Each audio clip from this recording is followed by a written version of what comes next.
Hello students, welcome back once again. This is me Abhishek Sahu. आज हम इस वीडियो में पढ़ने वाले हैं class 10 science chapter 12 electricity in just one shot. अगर आपने अभी तक इस चैप्टर में बिल्कुल भी कुछ भी नहीं पढ़ा है ना, तब भी ये वीडियो आपके लिए कंप्लीट पैकेज होने वाली है। आपको लग रहा है कि सर न्यूमेरिकल कैसे बनेंगे, ये नहीं आ रहे हैं बस, तो इस वीडियो को देखना, डाउनलोड करके रख लेना। ये वीडियो आपके बहुत काम की होने वाली है। अप टू द पॉइंट इसमें सब कुछ है। आप इन स्लाइड्स पर जो पढ़ोगे ना, आपको लगेगा सर ये तो बहुत सिंपल है, लेकिन क्वेश्चन यहां पर कैसे बनेगा, कहां से कैसे घूम के क्वेश्चन आएगा, ये सब कुछ मैंने इस वीडियो में कवर करा हुआ है और करने वाले हैं। ठीक है ना? तो आप ध्यान से सभी पॉइंट्स को लिखेंगे, नोट करेंगे और कमेंट सेक्शन में जरूर बताएंगे। बस इतना ही कहूंगा, ज्यादा बातें नहीं करूंगा। ये वीडियो ना आपके लिए इलेक्ट्रिसिटी की बेस्ट वीडियो होने वाली है। That's all guys, so let's get started. हां, अगर कंफ्यूजन में हो ना इस वीडियो को लेकर के, तो उसको एक बार पूरा देखो। सारे कंफ्यूजन आपके न्यूमेरिकल से लेकर एक कॉन्सेप्ट सब खत्म हो जाएगा। So let's get start guys. सबसे पहले हमें पढ़ना है इलेक्ट्रिक करंट। इलेक्ट्रिक करंट क्या होता है? तो भाई करंट का मतलब होता है flow of anything in a definite direction.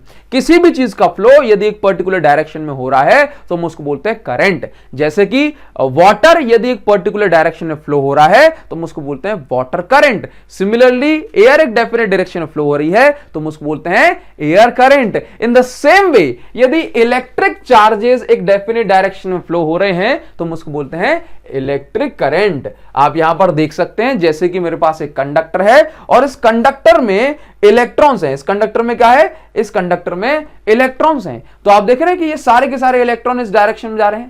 That means electrons का flow in a definite direction is called electric current. चलिए, तो मैंने यहां पे लिखा flow of charges in a definite direction is called electric current. Now अब देखिए जरा, इस कंडक्टर में करंट फ्लो हो रहा है, तो ये करंट कितना फ्लो हो रहा है, कैसे मेजरमेंट करेंगे? तो इसके लिए हमने क्या कहा कि भाई इलेक्ट्रॉन्स फ्लो हो रहे हैं ना, तो इलेक्ट्रॉन्स के पास नेगेटिव चार्ज होता है, मतलब चार्ज होता है। तो ये इलेक्ट्रॉन्स अपने साथ क्या लेके आ रहे हैं? चार्ज लेके आ रहे हैं। तो चार्ज अपॉन टाइम, कितने टाइम में कितना चार्ज किसी एरिया ऑफ क्रॉस सेक्शन से फ्लो हो गया, इसको हम बोलते हैं इलेक्ट्रिक करंट इंटेंसिटी। क्या बोलते हैं? Electric current intensity. और हम इसको रिप्रेजेंट करते हैं आई से। इलेक्ट्रिक करंट कहें या इलेक्ट्रिक करंट इंटेंसिटी, दोनों ही की बात है। तो करंट का फॉर्मूला क्या बन गया? चार्ज अपॉन टाइम, कितना चार्ज कितने टाइम में फ्लो हुआ, this is called electric current. Clear? Now अब देखो, चार्ज की ऐसा यूनिट, जो चार्ज की यूनिट है वो क्या होती है? वो होती है कूलाम। क्या होती है? कूलाम। जैसे 1 कूलाम चार्ज, 2 कूलाम चार्ज। और टाइम की यूनिट क्या होती है? टाइम की ऐसा यूनिट होती है सेकंड। तो कूलाम पर सेकंड को हम बोलते हैं एम्पियर। क्या बोलते हैं? एम्पियर। तो ampere is the SI unit of electric current. आपने बोला सर ये तो मैंने पढ़ा है, लेकिन आपको ऐसे ऐसे पॉइंट्स उसमें समझाऊंगा जो आपके दिमाग से इरेज होने वाले थे। क्लियर है ना? तो सारी चीजें आपको एकदम अच्छे समझनी है, चाहे बेसिक हो चाहे बड़ी हो। क्लियर? तो देखिए जरा, अब 1 एम्पियर, एम्पियर तो आपने बता दिया क्या है, ऐसा यूनिट, लेकिन 1 एम्पियर कितना होता है, मतलब how much current is 1 ampere. Clear? Now तो देखिए जरा 1 एम्पियर, तो देखो कूलाम पर सेकंड को मैंने कहा एम्पियर, तो 1 कूलाम पर 1 सेकंड। यदि किसी एरिया ऑफ क्रॉस सेक्शन से 1 सेकंड में, कितने सेकंड में? 1 सेकंड में यदि 1 कूलाम चार्ज फ्लो हो जाता है तो हम इसको बोलते हैं 1 एम्पियर। कितना? 1 एम्पियर। कूलाम पर सेकंड एम्पियर है, 1/1 1 बचा, तो 1 एम्पियर हो गया। क्लियर है? नाउ आगे बढ़ेंगे। अब आपके दिमाग में यह भी आ सकता है, बोला सर ये बताइए कि 1 कूलाम कितना होता है, कितने जो है इलेक्ट्रॉन्स मिलकर के 1 कूलाम चार्ज बनाते हैं। तो हम क्या बोलेंगे? तो हम बोलेंगे कि भाई एक बार ध्यान से देखो, 1 coulomb charge carried by 6.25 into 10 to the power 28 electron is called 1 coulomb. ये कैसे आया, इसको समझ लेते हैं। तो देखिए जरा, यदि मेरे पास 1 इलेक्ट्रॉन है, कितने इलेक्ट्रॉन है? यदि मेरे पास 1 इलेक्ट्रॉन है तो 1 इलेक्ट्रॉन के पास कितना चार्ज होता है, बताओगे जरा? नेगेटिव चार्ज होता है। अगर हम वैल्यू की बात करें तो कितनी वैल्यू होती है? तो आपने कहा 1.6 10 to the power -19 coulomb. Clear? इतनी वैल्यू होती है। अगर मैं कहूं सर 2 इलेक्ट्रॉन के पास कितना चार्ज है, तो कहोगे कि सर ये 1 इलेक्ट्रॉन का है, इसी में 2 का इंटू कर दो, तो 2 into 1.6 10 to the power -19 coulomb. Similarly अगर मैं -19 कूलाम, सिमिलरली अगर मैं ये कहूंगा कि 3 इलेक्ट्रॉन के पास कितना है, तो आप क्या बोलोगे सर 3 में 1.6 10 टू द पावर -19 का इंटू कर दो। इन द सेम वे अगर मैं इस तरह से कैलकुलेशन करता चला आऊं और देखूं कि 6.25 into 10 to the power 18 electron के पास कितना चार्ज है, तो क्या बोलोगे सर कि सर आप इसमें ना 6.25 इंटू 10 टू द पावर 15 में इतने इलेक्ट्रॉन्स में एक इलेक्ट्रॉन के चार्ज का इंटू कर दो। तो अगर आप इंटू करोगे ना तो आपको आंसर मिल जाएगा 1 कूलम। बोला सर कैसे आ जाएगा, बोले इतनी कॉम्प्लेक्स वैल्यू का इंटू करना 1। तो 1.6 का इंटू करोगे 6.25 में तो करेक्ट जो है 10 बनेगा, ठीक। और उसके बाद इसको सॉल्व कर लें पावर ऑफ 10 को तो 1 कूलम आ जाएगा। तो 1 कूलम चार्ज कितना होता है, तो charge carried by this much number of electron is called 1 coulomb charge. Now अब देखिए यहां पर भी जो 2-3 बड़े बड़े बढ़िया से क्वेश्चन बनने वाले। बोला सर ये तो बड़ा सिंपल सा पॉइंट दिख रहा है, लेकिन क्वेश्चन यहां से बन सकता है। देखिए जरा, कौन सा डिवाइस जो है करंट मेजर करेगा, तो आपने कहा सर अमीटर करेगा, ये तो हम जानते हैं अमीटर करेगा। अच्छा, अमीटर को सर्किट में कैसे कनेक्ट किया जाता है, सीरीज में या पैरेलल में? आंसर है अमीटर को सर्किट में हमेशा सीरीज में कनेक्ट करते हैं। बोला क्यों? क्योंकि अगर सीरीज में कनेक्ट करोगे तो जो भी चार्ज है, मतलब जो पूरा का पूरा करंट एमीटर से पास हो सकता है। जैसे कि अगर ये मेरे पास, ध्यान से देखना, अगर ये मेरे पास एक सर्किट है, ये रेजिस्टेंस और ये लगा दिया मैंने एमीटर, और यहां से इस तरह से मैंने ये सर्किट पूरी कर दी। अब यहां से जैसे मान के चलिए 5 एम्पीयर करंट फ्लो हो रहा है और इसको मुझे मेजर करना है, तो अगर ये पूरा का पूरा करंट एमीटर से पास होगा तभी तो इसको मेजर कर पाएगा, है ना, तभी कर पाएगा ना।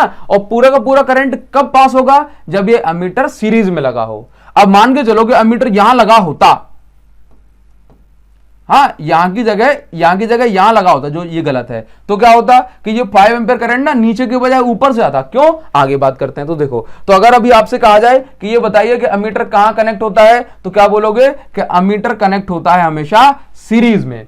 क्लियर? क्यों? So that whole current can pass through it, पूरा का पूरा करंट इस एमीटर से ही पास हो सके। अदरवाइज मेजर कैसे करोगे, अगर आधा ही करंट फ्लो होगा तो आधा ही मेजर हो पाएगा। समझे ना? नाउ देखिए जरा, अच्छा एमीटर की रेजिस्टेंस ऑफ एमीटर, एमीटर की रेजिस्टेंस कितनी होती है भाई? तो याद रखिएगा, अगर हम बात करते हैं आइडियल रेजिस्टेंस, आइडियल एमीटर किसकी, आइडियल एमीटर की, तो आइडियल एमीटर की जो रेजिस्टेंस होती है ये होती है 0। कितनी होती है? 0 होती है। क्लियर? नाउ आइडियल एमीटर की रेजिस्टेंस 0 होती है। अब आपसे पूछा जाता है कि ये बताइए कि यदि आपने एमीटर को पैरेलल में लगा दिया तब क्या होगा, ये जवाब आपको देना है। बताओ मुझे, पहले कमेंट सेक्शन में लिख के बता दो कि यदि आपने एमीटर को पैरेलल में लगा दिया तब क्या होगा, उसके बाद चेक कर लेना। देखो जरा, अब मैं आपको बताता हूं कि मान के चलिए आपने अगर एमीटर को पैरेलल में लगा दिया तब क्या होने वाला है। देखो जरा, आप मुझे बताइए कि मैंने अभी आपको क्या बताया कि एमीटर की जो रेजिस्टेंस है वो कितनी है?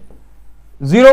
कितनी है? 0 है ना। चलिए, तो एमीटर की रेजिस्टेंस 0 है, ऑलमोस्ट 0 मान सकते हो। तो देखो जरा, जो 5 एम्पीयर करंट है ये फिर पूरा का पूरा यहीं से पास होगा। यहां पे जो रेजिस्टेंस आपने लगाई हुई है ना, इसमें कोई भी करंट नहीं जाएगा। समझे? क्योंकि करंट को हमेशा लो रेजिस्टेंस पाथ पसंद होता है, तो वो नीचे से जाने के बजाय ऊपर चला जाएगा ना। समझे? तो इसमें कोई भी करंट नहीं फ्लो होगा। समझे? तो इस केस में इसमें शॉर्ट सर्किट भी हो सकती है।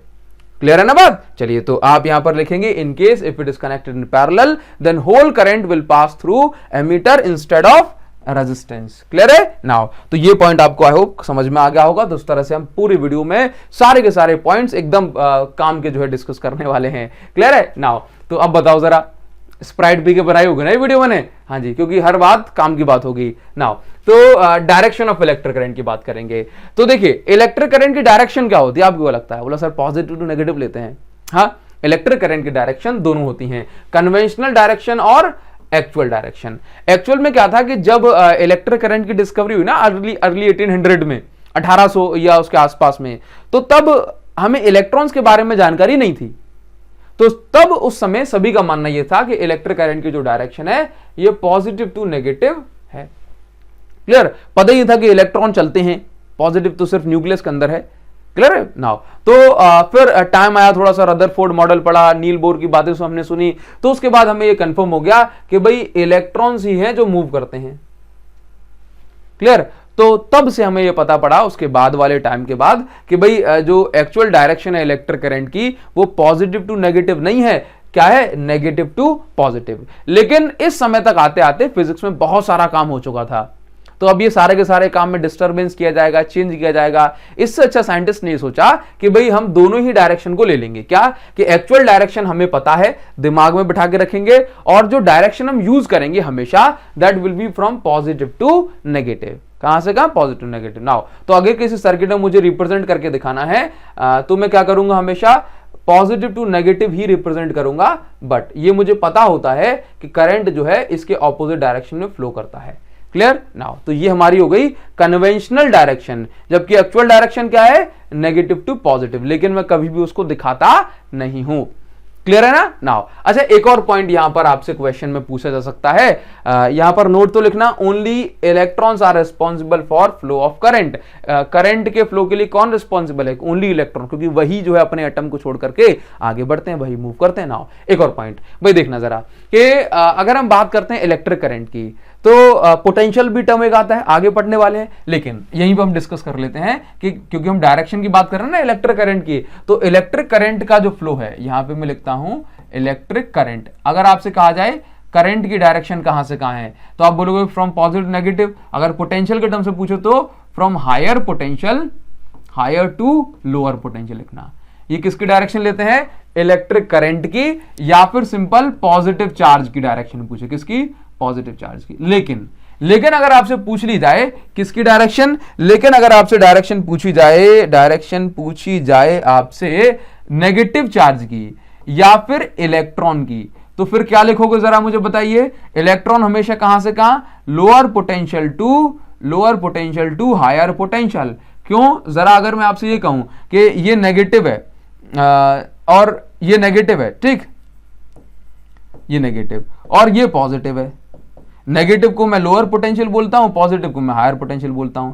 इन दोनों के बीच में अगर मैंने एक इलेक्ट्रॉन रख दिया, तो आप मुझे ईमानदारी से बताना कहां भागेगा, ये रिपेल होकर इस साइड जाएगा ना, तो lower potential to higher potential हम इसीलिए यहां पर कहते हैं। समझ गए, डायरेक्शन की बात करेंगे, पोटेंशियल टर्म को हम अभी समझने वाले हैं। नाउ तो अभी एक क्वेश्चन मिल गया सीधा साला सा, ठीक। नाउ तो इस क्वेश्चन को सॉल्व कर लेते हैं, और इस वीडियो में जैसे जैसे आप आगे बढ़ते जाओगे क्वेश्चन का लेवल अच्छा होता जाएगा, और वही क्वेश्चंस मैंने लिए हैं जो कि आपके एग्जाम के लिए इंपॉर्टेंट है, ठीक। तो बोला सर ये कैसे न्यूमेरिकल, ये सिंपल, ये टफ, कुछ नहीं होता। क्लियर नाउ देखिए जरा, तो सबसे पहली बात यहां पर क्या है कि एक क्वेश्चन हमें मिल रहा है, ये इलेक्ट्रिक चार्ज है। नाउ देखो, एक करंट ऑफ 150 मिली एम्पियर, कहा जा रहा है कि 150 मिली एम्पियर का करंट फ्लो हो रहा है एक सर्किट से 2 मिनट के लिए। तो मान के चलिए ये मेरे पास एक सर्किट हो जाएगी, और इस सर्किट से जो है करंट फ्लो हो रहा है 150 मिली एम्पियर का। तो वोल्टेज कोई बात नहीं की हुई है इसमें, तो चार्ज पूछ रहा है। तो मैंने कहा कि भाई इस सर्किट से करंट कितना फ्लो हो रहा है, 150 मिली का मतलब क्या होता है बच्चों, मिली का मतलब होता है 10⁻³ एम्पियर। मिली का मतलब 10⁻³ और एम्पियर तो लिखा ही है। नाउ टाइम कितना, तो टाइम लग रहा है इसको 2 मिनट है ना, तो मिनट को मैंने कन्वर्ट कर लिया 60 सेकंड में, तो ओवरऑल मेरे पास 120 मिनट आ गया, 120 सेकंड। नाउ अभी देखिए जरा, पूछ कर रहा है कि देखो करंट, उसने कहा कि 150 मिली एम्पियर करंट फ्लो हुआ 2 मिनट के लिए। अब आप जानते हो करंट का मतलब क्या, फ्लो ऑफ चार्ज, तो वो पूछ रहा है कितना चार्ज फ्लो हो गया होगा, दैट मीन्स क्यू पूछ रहा है। क्यों पूछ रहा है, नहीं क्यों पूछ रहा है, तो क्यों पूछ रहा है तो हम उसको बता देंगे। जैसे कि यहां पर देख लो, तो आपने पढ़ा है कि I इज इक्वल टू होता है Q अपॉन T, तो यहां से Q इज इक्वल टू क्या हो जाएगा, Q इज इक्वल टू हो जाएगा I इंटू टी। अब अगर आप यहां पर इंटू करते हो तो I कितना है, I है 150 इंटू 10⁻³ और उसके बाद T कितना है 120 सेकेंड। तो आप यहां पर Q इज इक्वल टू 150, 15 12 कितना होता है 180, 2 0 और आ जाएंगी, तो ये आपका जो है 3 0 हो गई, ठीक। नाउ इसके बाद 10⁻³, तो अगर आप पूरा सॉल्व, 10⁻³ का मतलब क्या 1/1000, तो Q इज इक्वल टू ये बच जाएगा आपका 18 कूलम। चार्ज है तो कूलम में लिखेंगे, बस सॉल्व हो जाएगा। नाउ आगे बढ़ेंगे तो क्वेश्चन नंबर सेकंड में देखो क्या दिया हुआ है आपको। क्वेश्चन नंबर सेकंड में आपको दिया हुआ है, चलिए ये ले लेते हैं। Now A total of 6 × 10⁻46 electron, कितना बोला, इतने इलेक्ट्रॉन, ये क्या है नंबर ऑफ इलेक्ट्रॉन, तो नंबर ऑफ इलेक्ट्रॉन को मैं लिखता हूं n से, 6 × 10⁻46 इलेक्ट्रॉन्स, ठीक। Flow through a conductor when connected through a battery for 20 second, मतलब ये मेरे पास एक कंडक्टर हो गया, इस कंडक्टर को मैंने एक बैटरी से कनेक्ट किया, तो इसमें क्या हो रहा है 20 सेकंड के लिए करंट फ्लो हो रहा है, कितने के लिए 20 सेकंड के लिए, और उस 20 सेकंड में इतने इलेक्ट्रॉन फ्लो हो जाते हैं इस कंडक्टर से। क्लियर है। नाउ तो पूछ रहा है, मतलब टी दे दिया मुझे 20 सेकंड, तो पूछ रहा है कि find the value of current, तो कितना करंट फ्लो हो गया होगा। तो भाई मुझे तो पता है कि I इज इक्वल टू होता है Q upon T, charge upon time. अब इसमें चार्ज की वैल्यू तो नहीं लिखी, तो हमने सीखा है ना कि भाई अगर एक इलेक्ट्रॉन फ्लो हुआ होता तो एक इलेक्ट्रॉन कितना चार्ज गया होता, अगर 2 इलेक्ट्रॉन फ्लो हुए होते तो 2 इलेक्ट्रॉन कितना चार्ज गया होता, अगर n इलेक्ट्रॉन फ्लो हुए होते तो n इलेक्ट्रॉन कितना चार्ज गया होता। इसी तरह से यहां पर कितने इलेक्ट्रॉन्स फ्लो हुए हैं, 6 into 10 to the power 46 electrons. एक इलेक्ट्रॉन के ऊपर बताओ मुझे कितना चार्ज होता है, बोलिए जरा। एक इलेक्ट्रॉन पे 1.6 10 to the power -19 coulomb charge होता है। नाउ डिवाइड करो कितने सेकंड का, भाई 20 सेकंड का। 20 सेकंड का डिवाइड किया आपने तो ये यहां पर आपका बन जाएगा 2 3 जा 6 और एक 0 से एक 0 कट जाएगी ये, तो ये आपका हो जाएगा 3 into 1.6 into 10 to the power ऊपर 45 -19, तो ये बच जाएगा आपका 45, ये बच जाएगा आपका 25, ठीक 26 27, क्लियर है ना, ये सही जा रहा है ना, नहीं 26 हो जाएगा ये 26। नाउ अगर मैं इसका पूरा इंटू कर दूंगा तो ये मुझे मिल जाएगा कुछ 4.8। कैलकुलेशन में अगर कोई दिक्कत हो तो आप जो है आपस में अपने भाई बहनों को कमेंट सेक्शन में बता सकते हो, बोला सर मेरी कोई बहन नहीं है। हाँ now 4.8 into 10 to the power 26 ampere, इतना जो है करंट इसमें फ्लो हो जाएगा। ये करंट बहुत ज्यादा करंट होता है, क्लियर है। नाउ कैलकुलेशन में कहीं दिक्कत तो नहीं है, कोई प्रॉब्लम नहीं है, कोई प्रॉब्लम नहीं। ये 0 भी है एक, इससे मैंने एक 0 कम कर दी तो 45 बचा हुआ था, क्लियर है। अब जो है इसको हम समझ लेंगे एक बार तरीके से। नाउ देखिए जरा, तो क्वेश्चन नंबर सेकंड हो गया। अब हम आएंगे क्वेश्चन नंबर, मतलब क्वेश्चन नहीं है अभी, नेक्स्ट जो हमारे पास कॉन्सेप्ट है इलेक्ट्रिक सर्किट। भाई इलेक्ट्रिक सर्किट का हम किसको बोलते हैं, तो electric circuit is the closed path of electrical components through which electric current can flow. देखिए जरा कि भाई आप closed path of electric current बोल सकते हो कि भाई जिस जिस रास्ते से होते हुए इलेक्ट्रिक करंट गुजरता है उस रास्ते को हम बोलते हैं इलेक्ट्रिक सर्किट। भाई अब करंट के फ्लो होने के लिए सर्किट का क्लोज होना जरूरी है, क्लोज होना जरूरी। क्यों, जैसे मान के चलिए अब ये सर्किट यहां से टूट गई है, यहां से ब्रेक हो गई है, तो क्या करेंगे, अगर ये सर्किट यहां से ब्रेक हो गई है तो क्या करेंगे, करंट यहां से फ्लो हो ही नहीं पाएगा। अगर करंट फ्लो नहीं हो पाएगा तो फिर हम बोलेंगे कि भाई काम खराब हो गया है, समझे। करंट फ्लो नहीं हो पाया तो फिर इस सर्किट को हम बोलेंगे ओपन सर्किट, और ओपन सर्किट से करंट फ्लो नहीं होता, ओपन सर्किट से करंट फ्लो नहीं होता, ठीक। कुछ साइन कन्वेंशंस होते हैं जो आपको आपकी बुक में जरूर से बहुत अच्छे से पढ़ना चाहिए। तो अगर मैं आपसे कहूं साइन कन्वेंशंस में अगर सिंगल इस तरह से लगा हुआ है तो ये सेल का साइन है, सेल। इसी तरह से जो इंपॉर्टेंट है वो बता दे रहा हूं आपको, ये बहुत सारे सेल अगर इस तरह से लगे हुए हैं, ठीक, तो ये जो है ना ये होता है बैटरी का sign convention, battery, clear. Now इस तरह से अगर ये मेरे पास ऐसा लगा हुआ है, इस तरह से, या ऐसे रिप्रेजेंट करा है तो ये की का साइन है, की, लेकिन ये कैसी की है, ओपन की, करंट फ्लो नहीं हो रहा है। इसी तरह से अगर मैं ऐसे बना दिया तो ये क्लोज्ड की का साइन है, किसका साइन है, क्लोज की। और आप इसको देख रहे हो, ये मैंने इस तरह से बना दिया, एक मिनट वेट, ये आपने इस तरह से कनेक्ट कर दिया, ये कैसी की का साइन है, ये क्लोज की का साइन है, क्लोज की। समझ गए, एनसीईआरटी में पढ़ोगे बहुत सारी चीजें आपको मिल जाएंगी। नाउ आगे बढ़ेंगे, ये बहुत इंपॉर्टेंट है, ये इसको हम बोलते हैं रेजिस्टेंस, ठीक। और अगर मैं इसी पे जो है एरो लगा दूं इस तरह का, ये तो हो गई रेजिस्टेंस, ठीक। और इस तरह की इसी रेजिस्टेंस में अगर एक एरो लगा दिया जाए, चाहे ऐसे लगा दिया जाए चाहे इस तरह से लगा दिया जाए, तो ये होती है वेरिएबल रेजिस्टेंस या फिर रियोस्टेट का साइन। किसका, रियोस्टेट का साइन, रियोस्टेट या वेरिएबल रेजिस्टेंस। ये वेरिएबल रेजिस्टेंस का मतलब समझ गए, वेरिएबल रेजिस्टेंस जिसकी रेजिस्टेंस को हम बदल सकें, ठीक। तो इससे हम क्या करते हैं, रेजिस्टेंस को बदल के हम करंट की वैल्यू में चेंज करा सकते हैं, पोटेंशियल डिफरेंस की वैल्यू में चेंज हम करा सकते हैं, क्लियर है। नाउ ये बात समझ में आई ना। इसी तरह से फ्यूज वायर का जो है हम वो बना लेते हैं साइन कन्वेंशन, क्लियर। नाउ तो ये सारी बातें आपको समझ में आ रही है। तो ये साइन कन्वेंशन जितने भी आपकी बुक्स में है इनको एक बार अच्छे से पढ़ना, क्लियर। मैं आपको एक आध चीज और बता दूं, जैसे कि मान के चलो ये आपने एक बना के रख दिया, वेट, आपने ये साइन कन्वेंशन बना दिया, ये किसका है, ये बल्ब का हो जाएगा, ठीक, तो ये साइन कन्वेंशन से आप इस तरह से बना देते हो।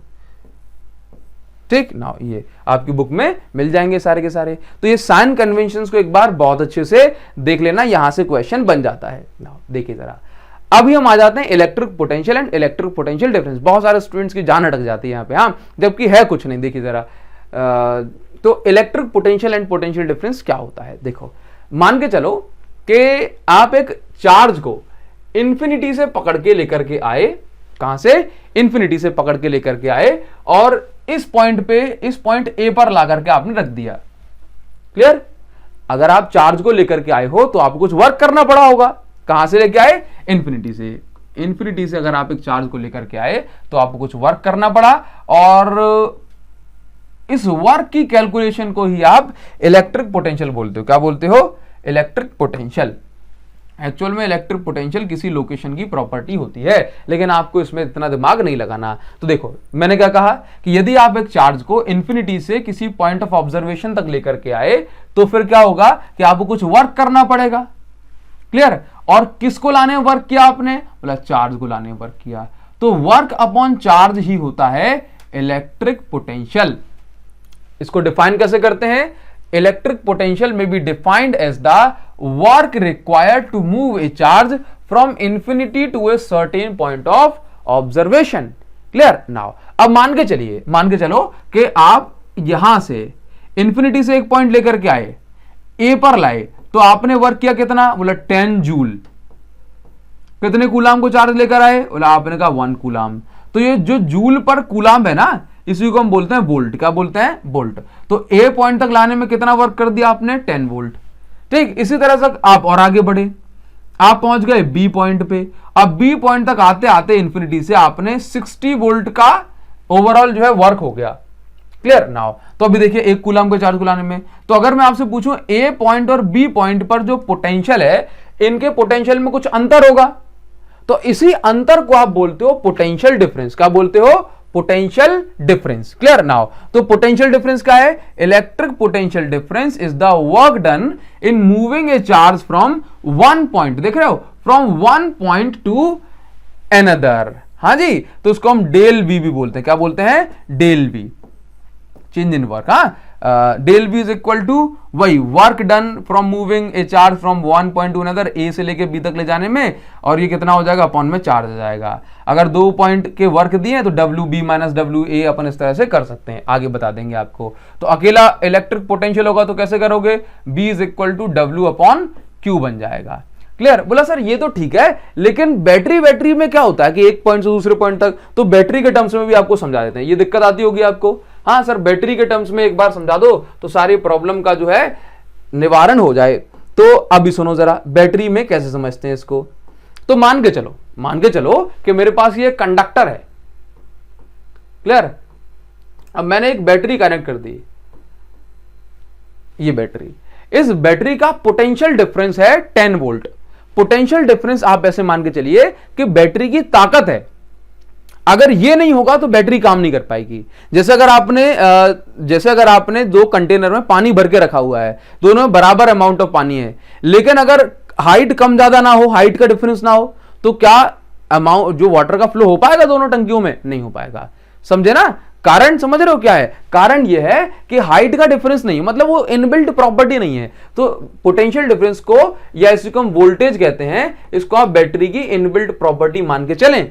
समझे ना। नाउ तो अभी देखो जरा, तो अगर मुझे इस कंडक्टर के इस पॉइंट से इस पॉइंट तक चार्ज को लेकर के जाना है तो कुछ वर्क करना पड़ेगा ना, तो मुझे वर्क करना पड़ेगा इस कंडक्टर के एक पॉइंट से दूसरे पॉइंट तक ले जाने में।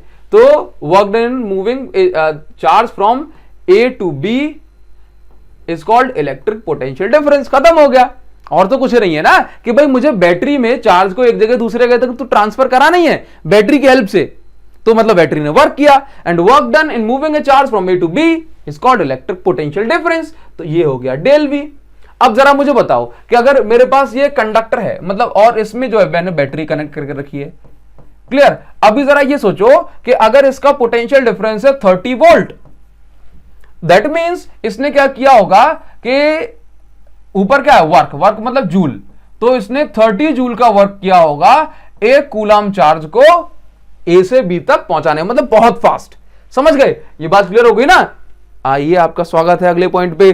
तो बैटरी और इलेक्ट्रिक सेल, तो बैटरी का काम क्या होता है? बैटरी का काम होता है इसके दोनों एंड पर पोटेंशियल डिफरेंस को मेंटेन करना, इसके दोनों एंड पर पोटेंशियल डिफरेंस को मेंटेन करना। अच्छा, मैं आपको बता दूं कि कन्वेंशनली हम जो है, कन्वेंशनली और वैसे भी हम जो है जो पॉजिटिव जो वाला जो एंड होता है बैटरी का, जो पॉजिटिव टर्मिनल होता है, हम उसको बोलते हैं हायर पोटेंशियल, और नेगेटिव एंड को बोलते हैं lower potential.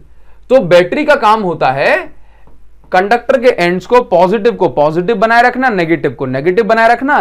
That means battery maintains the potential difference. Battery करती है, बैटरी पोटेंशियल डिफरेंस को मेंटेन करती है। इलेक्ट्रिक सेल और बैटरी मेंटेन्स पोटेंशियल डिफरेंस। ठीक, now cell is the source of electrical energy. Next point, ये मोस्ट इंपॉर्टेंट पॉइंट, स्टार लगा लेना कि सेल किसका सोर्स है? क्या सेल इलेक्ट्रिक चार्ज का सोर्स है? नहीं, cell is the source of electrical energy, electrical energy का सोर्स है। Most important point. नाउ अभी पूछा जाता है कि भाई वोल्ट मीटर को कैसे कनेक्ट करते हैं? तो क्योंकि वोल्ट मीटर क्यों? अच्छा, ये बताइए जरा, ऐसा डिवाइस जो क्या मेजर करे, ये सारे पॉइंट्स को आप अच्छे से जो है नोट करते जाना। ऐसा डिवाइस जो क्या मेजर करे? भाई पोटेंशियल डिफरेंस मेजर करने वाले डिवाइस को, पोटेंशियल डिफरेंस मेजर करने वाले डिवाइस को हम क्या बोलते हैं? Volt meter. क्या बोलते हैं? Volt meter. और सर वोल्ट मीटर को हमेशा कैसे कनेक्ट करते हैं? वोल्ट मीटर को हमेशा हम कनेक्ट करते हैं पैरेलल में। कैसे कनेक्ट करते हैं? पैरेलल में। क्लियर है? नाउ अभी देखिए, ये रेजिस्टेंस है और ये हमने लगा दिया एक जो है बैटरी। आपको बता दूं कि जैसे आइडियल रेजिस्टेंस की हम बात करें, क्या ideal resistance of volt meter, याद रखना रेजिस्टेंस ऑफ वोल्ट मीटर कितनी होती है? Answer is infinite. Ideal case में कितनी होती है? इनफाइनाइट। तो अगर मैं इसको सीरीज में लगा दूंगा तो फिर करंट फ्लो नहीं हो पाएगा, तो उसको मुझे कहां लगाना होता है? मुझे लगाना होता है पैरेलल में, ताकि मैं मेजर कर सकूं कि इस ए पॉइंट से बी पॉइंट तक बैटरी ने कितना वर्क कर दिया। समझ में आ गया ना? तो अगर मैंने सीरीज में लगा दिया तो करंट का फ्लो नहीं हो पाएगा। तो सारे पॉइंट्स कवर हो रहे हैं आपके ना भाई। अभी देखिए जरा, अभी मुझे एक आध जो जरूरी पॉइंट है इसके अंदर वो समझ लेना है। जैसे कि what is the cause of potential difference? भाई बैटरी में यहां पर पोटेंशियल डिफरेंस इन बैटरी लिख देना। हाँ, तो पोटेंशियल डिफरेंस का कारण क्या है? क्लियर? बैटरी में। हाँ, आप लिख देना इसमें इनसाइड बैटरी, कि भाई बैटरी कैसे पोटेंशियल डिफरेंस मेंटेन कर सकती है इनसाइड बैटरी। तो आंसर है इसका केमिकल रिएक्शन। बैटरी में क्या हो रही होती है? केमिकल रिएक्शन हो रही होती है। तो केमिकल रिएक्शन से बैटरी का जो टर्मिनल्स हैं वो पॉजिटिव नेगेटिव बने रहते हैं, फिर बैटरी बाकी चीजों को जो है पॉजिटिव नेगेटिव मेंटेन करती है उनका। हाँ, what is the direction of flow of electron due to potential difference? Potential difference के कारण फ्लो ऑफ इलेक्ट्रॉन की डायरेक्शन क्या है? तो सर इलेक्ट्रॉन तो lower potential to higher potential flow होते हैं। ये पॉइंट आपको क्लियर हुआ? चलिए भाई, तो आगे बढ़ेंगे, सभी पॉइंट समझ में आ रहे होंगे। Now how much work is done, यहां पर जो न्यूमेरिकल आया है बहुत छोटा सा न्यूमेरिकल है। नाउ देखिए जरा, how much work is done in moving a charge of 2 microcoulomb from a point of this to this. मतलब कह रहा है आपसे कि आपके पास एक चार्ज है 2 microcoulomb. Micro means 10 to the power -6। देखो 2 micro means 10 to the power -6 और कूलम के जगह पे कूलम। क्लियर? नाउ एक चार्ज को अगर आप 118 वोल्ट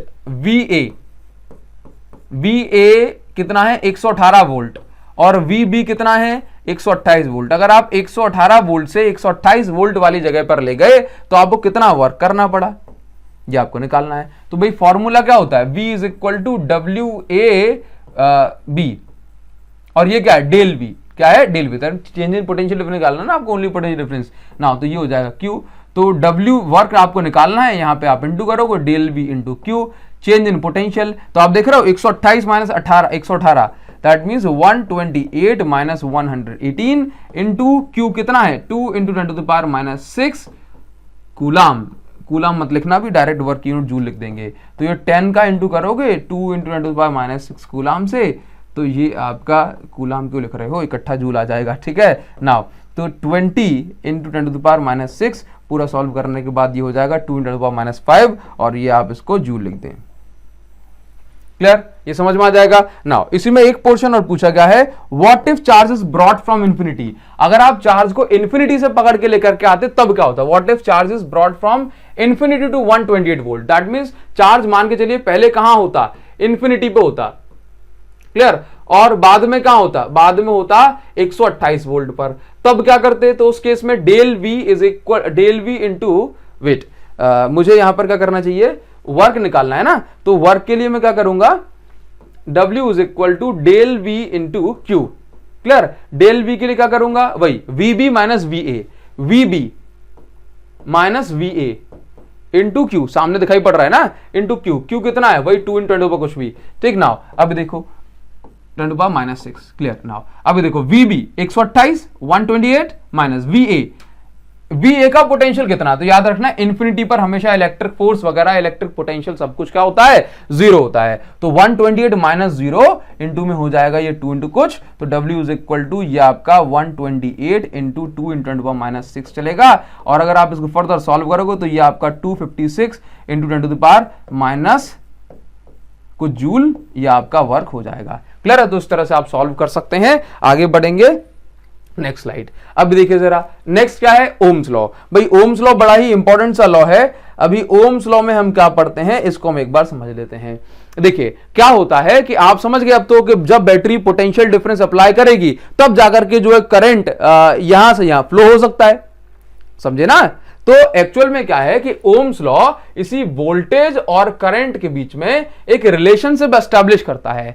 तो ओम ने बताया कि जो करंट है ना वो पोटेंशियल डिफरेंस पे जो है डिपेंड करता है, कि अगर आप मान के चलिए ये मेरे पास एक कंडक्टर है और इस कंडक्टर में अगर आपको करंट फ्लो कराना है तो छोटी बैटरी थोड़ा सा करंट, बड़ी बैटरी ज्यादा करंट, और बड़ी बैटरी ज्यादा करंट और ज्यादा, तो इसका मतलब है करंट और वोल्टेज के बीच में डायरेक्ट रिलेशनशिप है। हाँ जी, और यही बात जो है ओम ने बताई। ओम ने क्या बताया, ओम ने ये बताया कि अकॉर्डिंग टू ओम्स लॉ, क्या this law gives the relationship between current and voltage, potential difference को हम वोल्टेज भी कहते हैं।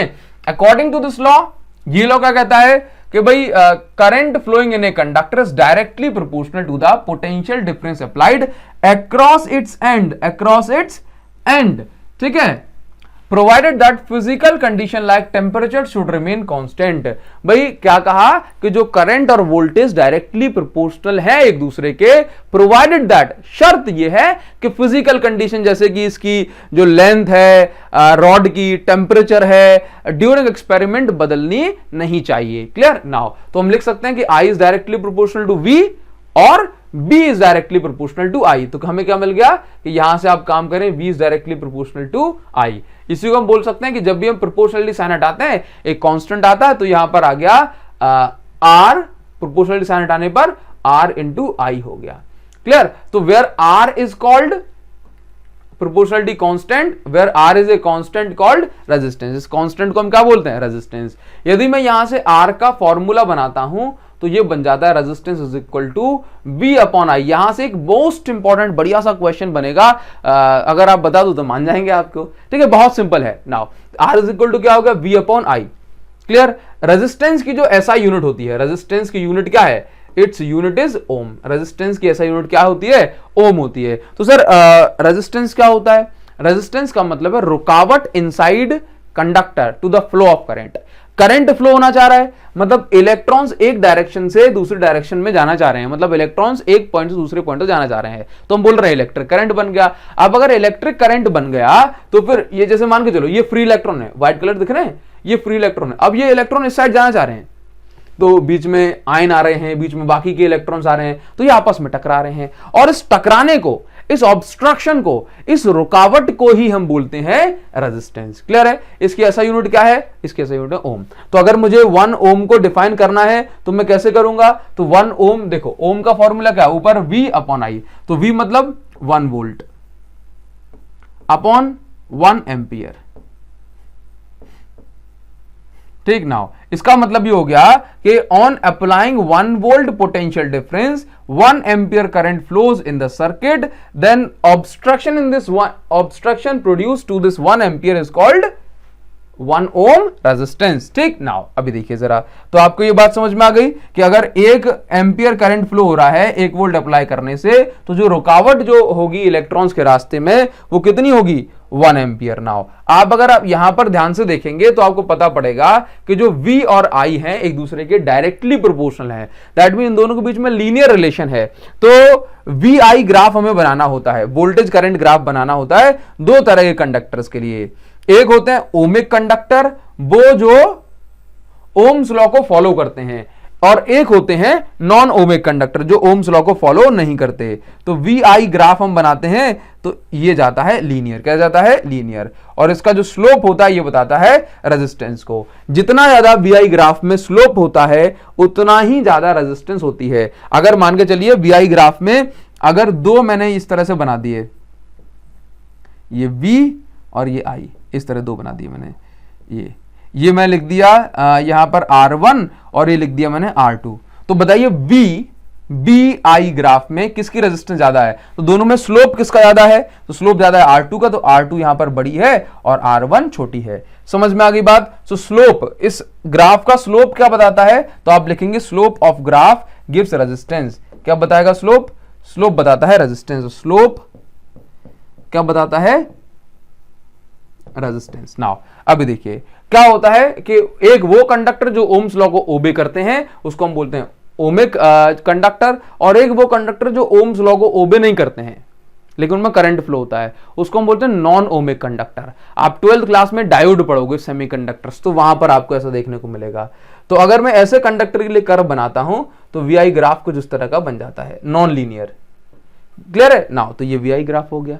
अब एक और क्वेश्चन बढ़िया बनता है यहां पर, देखो ये हेडिंग आपको लग रही है लेकिन क्वेश्चन बड़े ही जबरदस्त है इसके अंदर। ठीक, now VI graph at 2 different temperature. तो देखिए जरा, ये मेरे पास V है और ये मेरे पास I है, ये V है और ये I है। अब मेरे पास मान के चलिए ये एक लाइन है और ये एक लाइन है। अब आप मुझे बताओ कि टेम्परेचर अगर मैं बढ़ाऊंगा तो यहां पर क्या होगा, टेम्परेचर बढ़ाने से इलेक्ट्रॉन्स को एनर्जी मिलेगी, टेम्परेचर बढ़ाने से इलेक्ट्रॉन्स को एनर्जी मिलेगी, आयंस को एनर्जी मिलेगी, तो आपस में रैंडम मोशन के इधर उधर भागेंगे बहुत तेज। हाँ, तो ये जो इलेक्ट्रॉन्स अभी शांति से यहां से निकल सकते हैं ये अब और ज्यादा टकराएंगे, तो इलेक्ट्रॉन्स के रास्ते में और ज्यादा रेजिस्टेंस आ जाएगी। तो हम बोलते हैं टेम्परेचर बढ़ाने से जो रेजिस्टेंस जो होती है ना वो बढ़ जाती है। क्लियर, टेम्परेचर बढ़ाने से रेजिस्टेंस बढ़ जाती है। तो अगर मैं कहूं टेम्परेचर बढ़ाओगे तो रेजिस्टेंस बढ़ जाएगी। तो VI ग्राफ में IV ग्राफ नहीं कर रहा हूं, VI ग्राफ में अगर ये R2 है ये R1 है, तो बताओ जरा R2 बड़ी कि R1, या चलो मैंने यहां पर ये लाइन रिप्रेजेंट कर दी। आपसे कहा जाएगा कि भाई ये लाइन है T1 और ये लाइन है T2। अब आपसे कहा जाएगा which line represents lower temperature, तो आप देखोगे कौन सी जो लाइन है वो कम रेजिस्टेंस बता रही है। तो आपने कहा भाई ये वाली लाइन का स्लोप कम है, ये लाइन कम रेजिस्टेंस बता रही है। मैं स्लोप में बात कर रहा हूं VI ग्राफ की, IV की नहीं। क्लियर है ना, उसमें उल्टा हो जाएगा। देखिए जरा, इसका स्लोप कम है मतलब रेजिस्टेंस कम है, तो T2 टेम्परेचर कम है और T1 टेम्परेचर ज्यादा। क्लियर, क्योंकि हायर टेम्परेचर पर हायर रेजिस्टेंस होती है। तो यहां पर देखो जरा, हायर रेजिस्टेंस कौन है, ये ज्यादा रेजिस्टेंस, क्योंकि इसका स्लोप ज्यादा है। समझ गए ना। वैसे भी समझ सकते हो कि देखो जरा, इतना वोल्टेज अप्लाई करने पर, वेट, देखो जरा, इतना वोल्टेज अप्लाई करने पर, कलर चेंज कर दूं नाउ, इतना वोल्टेज, अरे देखो जरा, अगर मैं यहां पर बोलता हूं कि इतना वोल्टेज अप्लाई करने पर यहां पर आपको कितना करंट मिल रहा है, ये देखो, समझे, मतलब करंट कम है। जबकि मैं अगर इतना ही जो है वोल्टेज अप्लाई करूं, देखो, तो मुझे इतना करंट मिल रहा है। अभी आप नहीं समझे लेकिन मैं आपको बताऊं, जैसे मान के चलो ये 2 वोल्ट है, तो 2 वोल्ट पे यहां पे करंट कितना मिल रहा है, नीचे वाले ग्राफ के लिए मान के चलो 2 एम्पियर। जबकि ये दूसरे वाले के लिए 2 एम्पियर कब मिल रहा है, जब ज्यादा मुझे वोल्टेज अप्लाई करना पड़ रहा है। ज्यादा वोल्टेज अप्लाई करने पे मुझे 2 एम्पियर मिल रहा है और यहां पे कम वोल्टेज मिल जा रहा है, तो इसका मतलब इसकी रुकावट कम है ना, इसकी रुकावट कम है, मतलब ये वाला टेम्परेचर कम है। तो T2 is less than T1। I hope आपको समझ में आ रहा होगा। तो आप ये जो है स्क्रीनशॉट वगैरह लो इसका बढ़िया से। नाउ आगे बढ़ेंगे, resistance and it's factor affecting. तो आप रेजिस्टेंस तो समझ गए भाई कि रेजिस्टेंस क्या होती है, रुकावट इनसाइड ए कंडक्टर, हाँ, रेजिस्टेंस क्या है, obstruction in the path of flow of electrons inside the conductor. Clear है। नाउ इसकी ऐसा यूनिट ओम होती है। अब ये जो रेजिस्टेंस है ये कुछ फैक्टर्स पे डिपेंड करती है, जैसे कि रेजिस्टेंस कंडक्टर की लेंथ के डायरेक्टली प्रोपोर्शनल होती है। अगर आप लेंथ जितनी बढ़ाओगे, जैसे मान के चलिए मेरे पास ये कंडक्टर है, अब आपने इस कंडक्टर को पकड़ के ये लंबा कर दिया, तो इसके इलेक्ट्रॉन्स को यहां से यहां तक जाते में पहले कम टकराते थे, लेकिन अब रास्ता ही सकरा हो गया, तो क्या हो जाएगा, अब ये ज्यादा टकराएंगे ना, तो अगर आपने लेंथ बढ़ा दी तो रेजिस्टेंस भी बढ़ जाएगी। क्लियर। नाउ अभी देखिए जरा, इसी तरह से अगर आपने क्या कर दिया कि इसको, अगर यही कंडक्टर इतने ही इलेक्ट्रॉन्स में होते और अगर आपने थिक कर दिया होता तो क्या हो जाता, अगर आपने थिक कर दिया होता तो इसके इलेक्ट्रॉन्स को यहां से यहां तक जाते में और अच्छा रास्ता मिल जाता है और कम टकराते। तो हम बोल सकते हैं कि आपने लेंथ अगर इंक्रीज करते हैं तो रेजिस्टेंस भी इंक्रीज हो जाती है, और अगर आप एरिया ऑफ क्रॉस सेक्शन को इंक्रीज करते हैं तो इलेक्ट्रॉन्स को रास्ता मिल जाता है, तो एरिया ऑफ क्रॉस सेक्शन बढ़ाने से रेजिस्टेंस कम हो जाती है। तो हम बोलेंगे यहां पर कि हमारे पास 2 पॉइंट्स हो गए, क्या कि जो लेंथ है, क्या जो रेजिस्टेंस है ये डायरेक्टली प्रोपोर्शनल है लेंथ के और इनवर्सली प्रोपोर्शनल है एरिया ऑफ क्रॉस सेक्शन के, inversely proportional of area of cross section. तो अगर मैं इनको कंबाइन करता हूं तो मुझे मिलता है R is directly proportional to L and inversely proportional to area of cross section. Clear है। नाउ तो यहां पर क्या हो जाएगा कि R is equal to proportional sign हटेगा तो एक कांस्टेंट आ जाएगा, उसको मैं बोलता हूं रो L अपॉन A, और इस रो को हम क्या बोलते हैं, where rho is called specific resistance. ये कांस्टेंट है, इसका नाम क्या है, स्पेसिफिक रेजिस्टेंस, और इसको हम रेजिस्टिविटी भी कहते हैं। रो इज कॉल्ड स्पेसिफिक रेजिस्टेंस और इसको हम स्पेसिफिक रेजिस्टिविटी भी कहते हैं। ठीक है, स्पेसिफिक रेजिस्टेंस या resistivity. On increasing temperature resistance increases because collision between electrons and ions increases at higher temperature. ये तो हमने पढ़ ही लिया है। Now how does resistance of, ये बढ़िया पॉइंट है, ये बढ़िया पॉइंट है, इसमें मजा आएगा आपको देखना जरा। अगर आपसे कहा जाए कि भाई how does resistance of conductor depend on applied voltage, तो पूछ रहा है कि अप्लाइड वोल्टेज पर रेजिस्टेंस किस तरह से डिपेंड करती है। मतलब आपने वोल्टेज बढ़ाया तो रेजिस्टेंस को क्या होगा, वोल्टेज कम किया तो रेजिस्टेंस को क्या होगा, बताइए जरा, बोलो। हाँ जी। नाउ तो आपको लग रहा होगा सर ये फॉर्मूला तो होता है R is equal to V upon I, तो मतलब जो है रेजिस्टेंस बढ़ाने से वोल्टेज कुछ ना कुछ तो हो गई। आंसर इज भाई कोई इफेक्ट नहीं होता, नॉट अफेक्टेड। रेजिस्टेंस जो है अप्लाइड वोल्टेज पर डिपेंड नहीं करती है, ये डिपेंड करती है मटेरियल पर। मतलब ये डिपेंड करती है किस तरह का मटेरियल है, ये डिपेंड करती है लेंथ कितनी है, एरिया ऑफ क्रॉस सेक्शन कितना है, हाँ जी, टेम्परेचर कितना है, ये 3-4 फैक्टर्स होते हैं। तो not affected by potential difference, it depends on length, area of cross section and temperature. Clear. Now तो ये पॉइंट अच्छा है, एग्जाम में आने लायक पॉइंट है। नाउ आगे बढ़ जाएंगे और हम जो है नेक्स्ट पॉइंट देखते हैं, क्या है, स्पेसिफिक रेजिस्टेंस, या हम इसको रेजिस्टिविटी भी कहते हैं। तो ये बस छोटी सी बात है। रेजिस्टेंस का मतलब है कि आपके पास कोई भी कंडक्टर है, उसके अंदर जो रुकावट है उसको आप रेजिस्टेंस बोलते हो।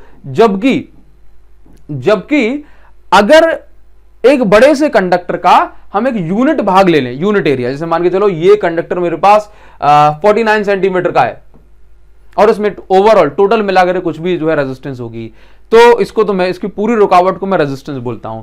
जबकि 1 किलो का भाव पता करता हूं ना, मतलब अगर मैं पूरा जो है सामान खरीद के लेकर के आऊं मार्केट से, 5,000 रुपए का आया है, लेकिन अगर मुझसे पूछे कि भाई क्या भाव लेकर आए, मतलब 1 किलो की बात पूछ रहा है तो क्या पूछ रहा है, भाव पूछ रहा है ना, क्या भाव है, क्या रेट है, तो ये थोड़ा ना बोलोगे बोला 5,000 की है। रेट का मतलब क्या है, रेट का मतलब है 1 केजी का भाव पूछ रहा है, 1 पीस का भाव पूछ रहा है। इसी तरह से पूरे कंडक्टर की रेजिस्टेंस, रुकावट को, तो पूरे कंडक्टर की रुकावट, ऑब्स्ट्रक्शन को हम रेजिस्टेंस कहते हैं।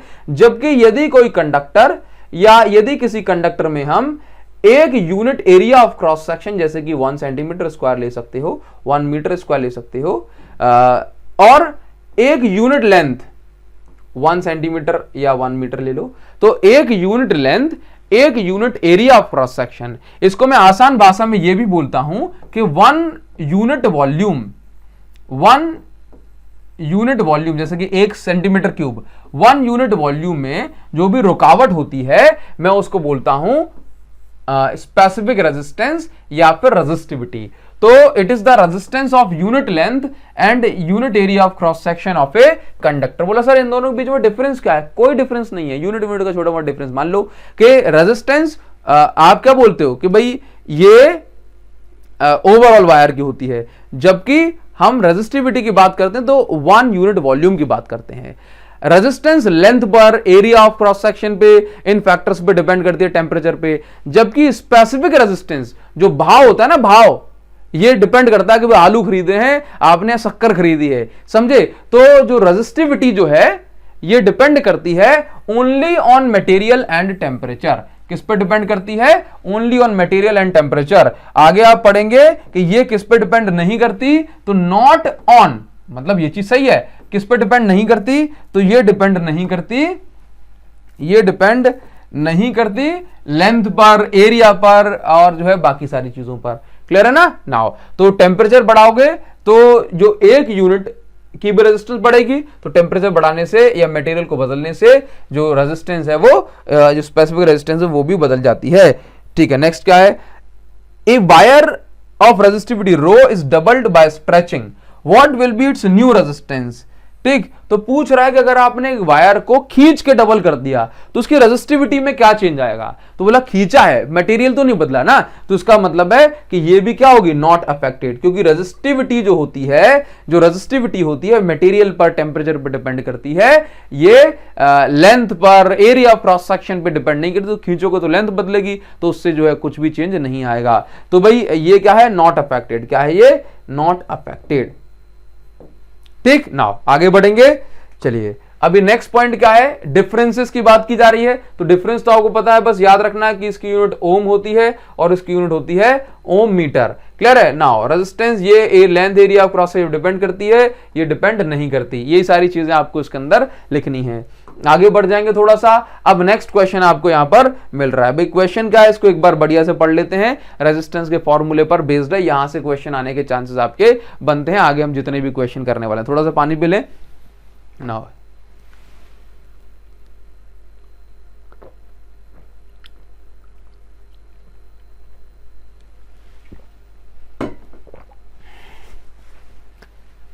चलिए भाई, रेजिस्टेंस ऑफ मेटल वायर, बढ़िया क्वेश्चन है।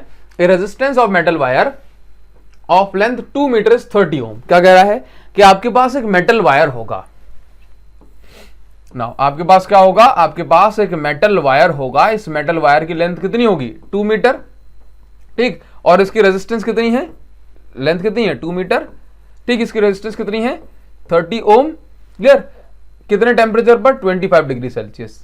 If radius of wire is 0.3 mm, radius कितनी है? Radius 0.3 mm, mm means millimetre. क्या है? मिलीमीटर। तो 0.3 millimetre, milli means 10 to the power -3, 10 to the power -3 metre, 10 to the power -3 metre. Now तो R is equal to इतना आ गया।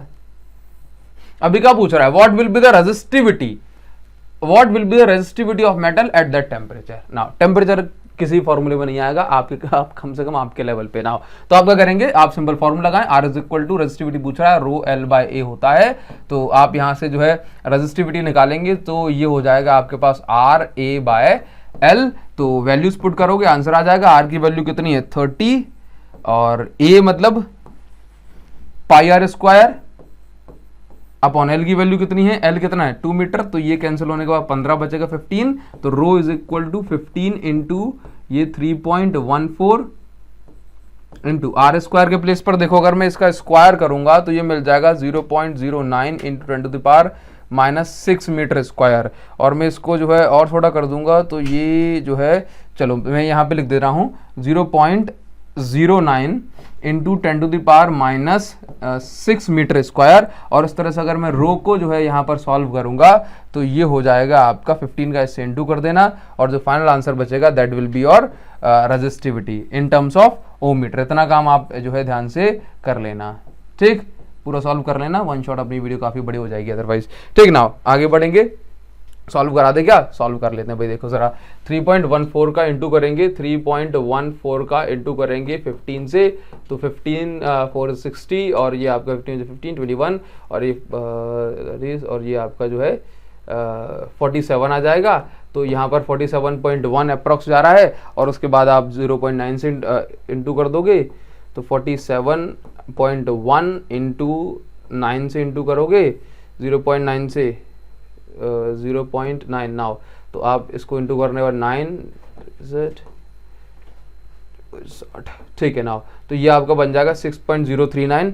तो 6.039 इंटू 10 टू द पावर कितना हो जाएगा? -6, ये ओम मीटर, ये आपका आंसर हो जाएगा। इसमें कैलकुलेशन में थोड़ी बहुत मिस्टेक हो तो एक बार आप आराम से देख लेना है इसको। नाउ आगे बढ़ जाएंगे भाई। क्वेश्चन नंबर 5 ये का कह रहा है आपसे, सेम काइंड का क्वेश्चन है। If A wire of resistance 10 ओम, एक वायर है जिसकी रेजिस्टेंस कितनी है? एक वायर है जिसकी रेजिस्टेंस है 10 ओम, रेजिस्टेंस दे रहा है। समझे? इस क्वेश्चन को आप ऐसे खुद से कर सकते हो बट हम इसको कर लेते हैं। एक वायर है, ध्यान से देखना बढ़िया से, और भी बहुत सारे क्वेश्चन आ रहे हैं, ये मोस्ट इंपॉर्टेंट क्वेश्चन है, ये स्टार लगा लो आप इस पर, ये बढ़िया क्वेश्चन है। देखिए जरा ध्यान से देखना क्या कह रहा है कि एक वायर है, इस तरह का हम एक क्वेश्चन और करेंगे। एक वायर है जिसकी लेंथ को आपने ये, अच्छा एक और पॉइंट मैं आपको बता दूं, अगर आपसे सिंपल कहा जाए कि एक वायर की लेंथ को आपने डबल कर दिया, क्या कर दिया? डबल कर दिया, तो रेजिस्टेंस क्या हो जाएगी? लेंथ को डबल कर दिया तो रेजिस्टेंस क्या हो जाएगी? आंसर रेजिस्टेंस भी डबल हो जाएगी, रेजिस्टेंस भी क्या हो जाएगी? डबल। लेकिन याद रखना, अगर क्वेश्चन में कह दिया कि अगर आप वायर को कितना कर दें? Double, but by stretching, stretch करके डबल कर दे। कैसे कर दे? स्ट्रेच करके। तो आपको कुछ भी नहीं करना है, आपको सिंपल इतना याद रखना है कि देखो यहां पर आप लिखेंगे कि इनिशियल रेजिस्टेंस कितनी है? R is equal to 10 ohm. Initial resistance कितनी है? 10 ओम। अगर आप इस वायर की लेंथ को 3 टाइम्स करते हो, और सिंपल ये कहता है ना 3 टाइम्स कर दिया तो रेजिस्टेंस भी हो जाती है 3 टाइम्स, लेकिन कह रहा है बाय स्ट्रेचिंग। अगर आप स्ट्रेच करके करते हैं तो याद रखिएगा कि न्यू रेजिस्टेंस जो हो जाती है ये हो जाती है n square times of old resistance. Clear है? नाउ अब देखिए, अगर आप ये इसको कितने गुना बढ़ाते हैं? अगर आप इसको 3 गुना बढ़ा देते हैं तो आंसर कितना हो जाएगा? 9R। क्लियर? तो R dash is equal to कितना हो गया? 9 इंटू इनिशियल रेजिस्टेंस 10 ओम, तो न्यू रेजिस्टेंस कितनी हो गई? 90 ओम। ठीक। नाउ अभी क्वेश्चन अगर ऐसे दे दिया जाए, देखो इसका मेथड भी मैं आपको बता दूं, अदरवाइज जो है क्वेश्चन में ऐसे दे दिया जाए कि लेंथ को 2 का टाइम्स कर दिया, इसको जो है इतने गुना कर दिया, तब कैसे करेंगे? ठीक। नाउ तो देखो जरा व्हाट, वैसे आपके में आएगा नहीं, चलो छोड़ो, डायरेक्ट अपन इसको करेंगे। अगर आपसे सिंपल ये कह दिया जाए कि रेजिस्टर, इसी तरह से अगर आपसे कह दिया एरिया ऑफ क्रॉस सेक्शन को आपने इंक्रीज कर दिया, क्या कर दिया? एरिया ऑफ क्रॉस सेक्शन को आपने इंक्रीज कर दिया 3 टाइम्स, तब क्या करोगे? तो देखो जरा आप मुझे ये बताओ, एरिया को इंक्रीज करोगे तो इलेक्ट्रॉन्स को रास्ता मिल जाएगा, तो रेजिस्टेंस हो जाएगी कम। तो दैट मींस जो R डैश है, न्यू रेजिस्टेंस है, ये 1/n square times of R हो जाएगी। 1/n स्क्वायर है ना, मतलब रेजिस्टेंस कम हो जाएगी। तो R dash is equal to ये कितना हो जाएगा? 1/9 इंटू 10। तो न्यू रेजिस्टेंस क्या बन जाएगी इस केस में? अगर एरिया ऑफ क्रॉस सेक्शन को बढ़ा दिया जाए लेंथ के बजाय, तो न्यू रेजिस्टेंस आपकी 1.01 ओम ये हो जाएगी। समझ गए? तो याद रखिएगा, स्ट्रेच करके जो है कोई भी चीज करा जाएगा, लेंथ बढ़ाने से n स्क्वायर टाइम्स रेजिस्टेंस बढ़ जाएगी, एरिया ऑफ क्रॉस सेक्शन बढ़ाने से n स्क्वायर टाइम्स रेजिस्टेंस कम हो जाएगी। ठीक, एंड सो ऑन। नाउ आगे बढ़ेंगे 12 पॉइंट, मतलब जो है रेजिस्टेंसेस इन सीरीज। देखिए क्या होता है कि जब आप जो हमारे रेजिस्टेंसेस हैं, जब हम उनको क्वेश्चन करेंगे तो बढ़िया से मजा आएगा। अभी देखना जरा, जैसे मान के चलिए ये मेरे पास 1 रेजिस्टेंस, 2 रेजिस्टेंस, 3 रेजिस्टेंसेस। जब मेरे पास किसी भी सर्किट में नंबर ऑफ रेजिस्टेंसेस होती हैं, तो वो रेजिस्टेंसेस कितना ऑब्स्ट्रक्शन, मतलब करंट के रास्ते में कितनी रुकावट पैदा करेंगी, ये इस पर डिपेंड नहीं करता अकेला कि वो कितने कितने ओम की हैं, ये इस पर डिपेंड करता है कि वो किस तरह से अरेंज हैं। ठीक, तो अरेंजमेंट ऑफ रेजिस्टेंसेस बेसिकली हमारा 2 टाइप का होता है। एक तो होता है सीरीज कॉम्बिनेशन और दूसरा होता है पैरेलल कॉम्बिनेशन। हाँ जी, सीरीज कॉम्बिनेशन की पहले बात करते हैं। तो देखिए जरा, सीरीज और तीसरा हम मिक्स्ड कॉम्बिनेशन बोल देते हैं, वो सीरीज और पैरेलल का जो है कॉम्बिनेशन है, मतलब फ्यूजन है हम समझ सकते हैं। देखिए जरा, तो क्या कहा कि रेजिस्टेंसेस का अरेंजमेंट हम दो तरह से करते हैं, एक तो सीरीज कॉम्बिनेशन और एक पैरेलल कॉम्बिनेशन। अब ज्यादातर बच्चे 10th क्लास में ये मान लेते हैं कि सर अगर ऐसा लगा है बोला सारी रेजिस्टेंसेस लाइन से तो वो तो सीरीज में है, और अगर ऊपर नीचे लगी है तो वो पैरेलल में है। तो ये तो अधूरी जानकारी है कि नहीं? ये अधूरी जानकारी है। हमें क्या करना है, जो मेन कोर है उसको समझ लेना है। देखिए जरा, when two or more resistances, जब बहुत सारी रेजिस्टेंसेस ना कहीं भी अरेंज हैं, ठीक, अगर सभी रेजिस्टेंसेस में सेम करंट फ्लो हो रहा है, सेम मतलब जो पहली में आया वही दूसरी में, वही तीसरी में, वही चौथे में, तो ये चारों रेजिस्टेंसेस सीरीज में है। सीरीज कॉम्बिनेशन की पहचान ये होती है कि उसमें सभी रेजिस्टेंसेस का करंट सेम होता है। इक्वल नहीं कह रहा हूं, सेम कह रहा हूं। क्या बोल रहा हूं? सेम। जो पिछले में था वही अब में है, वही इसके बाद वाले में होगा, वही इसके बाद वाले में। बोला सर अगर यहां से बट गया तो बट गया, जहां से करंट बट जाएगा वो रेजिस्टेंस पैरेलल में हो जाएगी। किस में हो जाएगी? पैरेलल में। जैसे कि मैं आपको बताता हूं, तो आपसे अगर कहा जाए कि भाई वो रेजिस्टेंसेस जो सेम करंट को कैरी करती हैं वो रेजिस्टेंसेस सीरीज कॉम्बिनेशन में होती हैं। देखने में कुछ ऐसा लगता है। और हम कैसे डिफाइन करते हैं कि भाई when two or more resistance are connected end to end, है ना, जैसे कि इसका ये एंड इसके ये वाले एंड से कनेक्ट, और इसका ये वाले से कनेक्ट, इसका ये वाले से कनेक्ट। तो जब दो या दो से रेजिस्टेंसेस किनारे से किनारे जब इनके जोड़े होते हैं तब जाकर के हम इसको सीरीज कॉम्बिनेशन कहते हैं। Now current remain same across each resistance. बोला हर रेजिस्टेंस में जितना अगर आई करंट इसमें से फ्लो हुआ तो यही आई इसमें से फ्लो होगा, यही आई इसमें से फ्लो होगा। क्लियर? नाउ एक और बात है, याद रखना कि B इज इक्वल टू क्या होता है? I into R. Potential difference equal to क्या होता है? I into R, current into resistance. तो जब जब करंट किसी भी रेजिस्टेंस से पास होगा तो हम बोलेंगे कि भाई पोटेंशियल ड्रॉप हुआ है। क्या हुआ है? पोटेंशियल ड्रॉप या पोटेंशियल चेंज हुआ है। तो इसके अक्रॉस जो पोटेंशियल डिफरेंस आ गया इसको हम बोलते हैं V1। इसके अक्रॉस जो पोटेंशियल डिफरेंस आ गया इसको हमने नाम दे दिया V2। इसके अक्रॉस जो पोटेंशियल डिफरेंस आ गया इसको हम नाम दे दिया V3। याद रखना, whenever current passes through resistance potential changes. Clear? Now तो देखिए जरा, पोटेंशियल चेंज होता है अक्रॉस ईच रेजिस्टेंस। ठीक, now net resistance greater than individual resistance. जैसे कि अगर तीन रेजिस्टेंसेस 10 ओम की लगी हुई हैं तो सीरीज कॉम्बिनेशन में जो इनकी नेट या इक्विवेलेंट रेजिस्टेंस होगी ये कैसी हो जाएगी? तीनों के मतलब जो जैसे मान लो ये 10 है, ये 10 है, ये 10 है, तो नेट रेजिस्टेंस हमेशा 10 से ज्यादा ही आएगा, कभी 10 से कम नहीं आएगा। ये सीरीज कॉम्बिनेशन में पहचान है। और पैरेलल में क्या होता है ना कि पैरेलल में अगर तीन रेजिस्टेंस लगी हैं तो सबसे छोटी वाली रेजिस्टेंस से भी छोटा आंसर आना चाहिए। क्लियर? नाउ तो इक्विवेलेंट रेजिस्टेंस कैसे निकालते हैं भाई? R1 plus R2 plus R3। Net resistance का formula R1 plus R2 plus R3। अब मैं आपको जो है पैरेलल के बाद पहचानना सिखाता हूं किस तरह से काम करते हैं। नाउ देखिए जरा, ये सर्किट क्लोज है, ये देखो की बनाई हुई है। नाउ पैरेलल कॉम्बिनेशन, जब दो रेजिस्टेंसेस या दो से ज्यादा resistances end to end connect ना होकर के एक कॉमन पॉइंट के अक्रॉस कनेक्टेड हो, जैसे कि ये R1 R2 R3।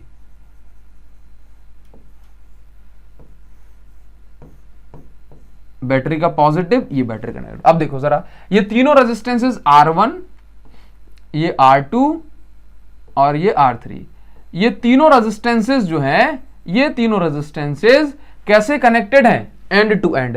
देखो ये पॉजिटिव है तो ये तीनों रेजिस्टेंसेस इस पॉजिटिव के टर्मिनल से तो कनेक्टेड है ही। देखो ये पॉजिटिव से, ये सेकंड वाले का ये वाला एंड भी इससे, ये थर्ड वाले का लेफ्ट वाला एंड भी इससे। ठीक, इसी तरह से देखो ये R1, इन तीनों का जो कनेक्शन यहां ले लिया और उसके बाद इन तीनों को जो है नेगेटिव से कनेक्ट कर दिया। तो जब भी रेजिस्टेंसेस, नंबर ऑफ रेजिस्टेंसेस एक कॉमन टर्मिनल, जैसे इन तीनों के लिए कॉमन टर्मिनल पॉजिटिव हो गया, से कनेक्टेड होती हैं तो इस कॉम्बिनेशन को हम पैरेलल कॉम्बिनेशन कहते हैं। और जहां से करंट बट जाए वहीं से रेजिस्टेंसेस किस में कनेक्ट हो जाती हैं? पैरेलल में। जैसे कि करंट यहां पर आ रहा है भाई, ये अब यहां से करंट बढ़ गया तीन पार्ट में, वो I1 I2 और I3। तो तीनों I1 R1 R2 R3 तीनों किसमें हो गई? बताओ जरा, पैरेलल कॉम्बिनेशन। ठीक, नाउ तो क्या हो जाता है कि देखो इसमें करंट डिस्ट्रीब्यूट हो गया और इसमें करंट सीरीज में तीनों में कितना था? I, क्योंकि दूसरा रास्ता ही नहीं कोई। समझ गए? नाउ देखिए जरा, और उसमें कितना है I1 I2 I3, और जो तब तीनों मिलने के बाद ये फिर से I बना देंगे। क्लियर? तो यहां पर क्या सेम है तीनों के अक्रॉस, तीनों एक ही बैटरी से कनेक्टेड है, तो तीनों के अक्रॉस सेम है पोटेंशियल डिफरेंस, और बदल क्या रहा है, बदल रहा है करंट, करंट डिस्ट्रीब्यूट हो रहा है। Potential difference between common points is always same. Net resistance always smaller than individual resistance. तो नेट रेजिस्टेंस कैसे निकालते हैं, 1/R is equal to 1/R1 plus 1/R2 plus 1/R3, और ये इस तरह से चलता चलता चला जाएगा नाउ Rn तक। कहां तक, Rn तक। नाउ याद रखेंगे आगे, which connection should be used in household circuit, मतलब घरों में और हमारे जो है बाकी दुकानों में जो है कौन सा कनेक्शन करा जाता है, तो पैरेलल कॉम्बिनेशन। कौन सा है ना, सारे के सारे point up to the point, ठीक, पैरेलल कॉम्बिनेशन हम इसमें यूज करते हैं। ये बात समझ में आई, पैरेलल कॉम्बिनेशन का हम यूज करते हैं। नाउ अगर आपसे कहा जाए कि ऐसा क्यों, घरों में पैरेलल कॉम्बिनेशन क्यों, तो आप जानते हो कि अगर मान के चलिए कि बाय चांस अगर ये वाली सर्किट जो R3 खराब हो जाए, एक बल्ब फ्यूज हो गया, तो बाकी इनमें करंट जाता रहेगा, कोई दिक्कत नहीं है। लेकिन अगर सीरीज कॉम्बिनेशन में ये R2 फ्यूज हो गया, तो ना तो R1 में करंट जाएगा बोला, ना R3 में। क्यों? प्लस सर्किट यहां से ब्रेक हो जाएगी ना, ओपन सर्किट में जो है कोई करंट फ्लो नहीं होता। Got my point? नाउ अभी देखिए जरा यहां पे, अब आपको आइडेंटिफाई द कॉम्बिनेशन पहचानना है, कौन सा कॉम्बिनेशन जो है सीरीज में है, कौन सा पैरेलल में है, और इस पर बेस्ड हम न्यूमेरिकल भी करने वाले हैं, घबराइए मत। देखिए जरा, तो कॉम्बिनेशन को आपको आइडेंटिफाई करना है। देखिए, तो 1 घंटे की वीडियो करीब हो गई है। हाँ देखिए जरा, तो यहां पर क्या है कि ये तो बैटरी जा रही है। अब देखो R1 में कुछ करंट गया, सिंप्लीफाई करके बना देंगे इसको। हाँ, अब यहां पर R1 में करंट गया I, अब ये करंट दो पार्ट में डिस्ट्रीब्यूट हो गया, एक तो I1 और एक मान लो इसको, या ऐसे मान लो यहां पे आ रहा है I1 और यहां पे चला गया I2 और यहां आ गया दूसरे पार्ट में I3। तो याद रखना, जहां से करंट बट गया, अब ऐसे तो समझ में, ये तो समझ में नहीं आता है ना कि भाई ये तो ना सीरीज में दिख रहा है ना पैरेलल में, लेकिन अगर आप इसको ध्यान से देखेंगे तो जहां से करंट बट जाए, बोला यहां से करंट डिस्ट्रीब्यूट हो गया दो रास्तों में, तो यहीं से इसको हम क्या बोलेंगे कि जो R2 और R3 किसमें है, पैरेलल में। तो देखो जरा, R1 और R2 R3 किसमें है, पैरेलल में। तो हमने इसको सिंप्लीफाई करके हमने इसको ऐसा बना लिया। अब देखो जरा, अब और देखो ध्यान से देखना, जो करंट R3 से पास हो रहा है, जो करंट R3 से पास हो रहा है I3, वही करंट R4 से पास हो रहा है। तो अगर मैं इसको बना देता हूं R2, तो R3 से करंट पास होने वाला करंट R4 से पास हो रहा है, तो R3 से पास होने वाला करंट R4 से पास हो रहा है। इसके बाद ये जो करंट है ये मिल जाएगा, और उसके बाद ये बैटरी से कनेक्ट हो जाएगा। तो ये मिल गया और ये बैटरी से कनेक्ट हो गया। समझ गए? तो जहां से करंट बटेगा वहां से पैरेलल में छटेगा। समझे? नाउ क्वेश्चन भी करके दिखवा देंगे आपको, कोई परेशानी नहीं है इसमें। देखिए जरा और देखते हैं इसको। अब यहां पर बताइए जरा आप मुझे कि ये कौन सा कॉम्बिनेशन आपको कैसे कैसे नजर आ रहा है। तो देखो, तो इसमें क्या हो गया, R1 सीरीज में, R2 R3 और R4 के पैरेलल में है। सॉल्व करेंगे, बहुत आसान है, करवा के दिखा देंगे अभी। देखिए अब यहां पर कॉम्बिनेशन बताओ जरा, सिंप्लीफाइड सर्किट बताना। ये कौन सर्किट है, सिंप्लीफाइड सर्किट। नाउ देखिए जरा, अभी क्या होगा सिंप्लीफाइड सर्किट में कि ये जो R1 करंट है, ये इसमें मतलब कुछ भी करंट क्या होगा, से I1। क्लियर? अब ये I1 को दो रास्ते मिल गए, ये यहां पर चला गया I2 और यहां चला गया I3, ये बट गया। तो देखो फिर से सर्किट ऐसी बन गई। देखने में देखो कैसे लग रही है, R1 में करंट जो जा रहा है I1, अब इसको दो रास्ते मिल गए, एक R3, और R3 से जो करंट पास होगा वही R4 में जाएगा। चलिए, और यहां पर जो है ये देखो, दोनों सर्किट अलग अलग देखने में लग रही हैं, लेकिन दोनों एक ही कॉम्बिनेशन है। तो अगर आप ऐसे ढूंढोगे, series end to end connection ढूंढोगे तो परेशान हो जाओगे। इसलिए जरूरी क्या है कि बस इतना देखा जाए कि जो है जहां से करंट बटेगा वहां से पैरेलल में लगेगा, जिसमें जो है सेम करंट है वो सीरीज में। चलिए नाउ आगे बढ़ेंगे। हाँ, सॉल्व करवाना बताएंगे, क्यों नहीं बताएंगे। ठीक है, देखिए जरा, तो मान के चलो हम इसको सॉल्व करते हैं, फिर इसके बाद ये भी करेंगे, फिर इसके बाद ये भी कर लेंगे। बोला सर सिंपल मत, हाँ ये वाला भी करवा देंगे। अब आप खुद ही बनाने लग जाओगे, ये इस तरह से इस तरह से बना देंगे तो आप जो है इसको सॉल्व कर लोगे। अभी बनाते हैं, देखिए तो क्या क्या पॉइंट्स पूछे जा सकते हैं आपके एग्जाम में, वो उन पॉइंट्स को हम डिस्कस कर लेते हैं। तो चलिए ब्लू पेन ले लेते हैं, बहुत टाइम से हमने यूज भी नहीं करी है इसको। देखिए find current in circuit and potential difference across the resistance R2। पहले तो आपको सर्किट में करंट निकालना है और क्या निकालना है, potential difference across resistance R2 के अक्रॉस पोटेंशियल डिफरेंस निकालना है। तो पहले तो करंट निकाल लेते हैं। तो करंट का फॉर्मूला क्या होता है, B इज इक्वल टू मतलब IR होता है और यहां से I इज इक्वल टू हो जाएगा B अपॉन R हो जाएगा। I इज इक्वल टू क्या हो जाएगा, V अपॉन R। नाउ अब देखना I is equal to V upon R। देखिए जरा, तो V तो मुझे पता है 10 वोल्ट है, लेकिन R कितना है, बोला 3 R हैं, तो इनका कॉम्बिनेशन हम निकाले। तो हमने देखा कि ये तीनों में सेम करंट फ्लो होगा I, तो तीनों सीरीज में है और सीरीज में क्या होता है, RS is equal to R1 plus R2 plus R3। तो जो नेट रेजिस्टेंस निकल के आ गई वो कितनी आ गई, मैं सिंपल R से रिप्रेजेंट कर देता हूं, 25 ओम। ठीक, चलिए तो I इज इक्वल टू क्या हो जाएगा, I इज इक्वल टू हो जाएगा यहां पर B कितना है, देखो जरा 10 वोल्ट, R कितना है 25 ओम, तो करंट कितना हो गया, देखिए जरा करंट हो जाएगा आपका ये 0.4 एम्पियर।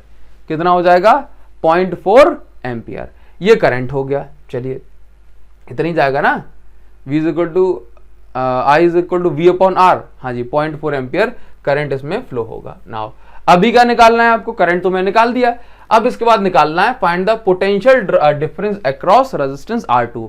आप समझते हो कि जब इस R2 से करंट पास होगा तो इस R2 के अक्रॉस पोटेंशियल डिफरेंस आ जाएगा ना V2। तो V2 कैसे निकालोगे, V2 इज इक्वल, देखो V is equal to the IR, तो लगा देंगे। अब I तो तीनों में सेम है तो मैं इसको I2 नहीं लिखूंगा, लेकिन रेजिस्टेंस अलग है तो मैं लिख दिया I into R2।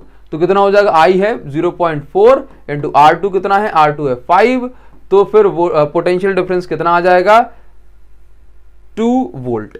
V2 is equal to कितना आ गया 2 वोल्ट। क्लियर है, नाउ समझ गए। अगर कहता कि भाई R3 के क्रॉस पोटेंशियल डिफरेंस कितना आएगा, तो आप V is equal to I into R3 लगाओगे, तो V is equal to I के प्लेस पर क्या हो जाएगा, I के प्लेस पर जरा बताओ, करंट कितना है 0.4 इंटू R3 के प्लेस पर कितना हो जाएगा, R3 की वैल्यू है 10, तो V इज इक्वल टू आएगा 4 वोल्ट। इसी तरह से V1 इज इक्वल टू आएगा 4 वोल्ट, और जब आप V1 V2 V3 को ऐड करोगे तो ओवरऑल फिर से कितना हो जाएगा 10 वोल्ट हो जाएगा। क्या ये बात आपको समझ में आ रही है, नाउ तो हम आगे बढ़ सकते हैं। चलिए देखिए जरा नेक्स्ट जो क्वेश्चन है, ब्लू पेन से मजा नहीं आ रहा है तो रेड पेन हम लेंगे फिर से।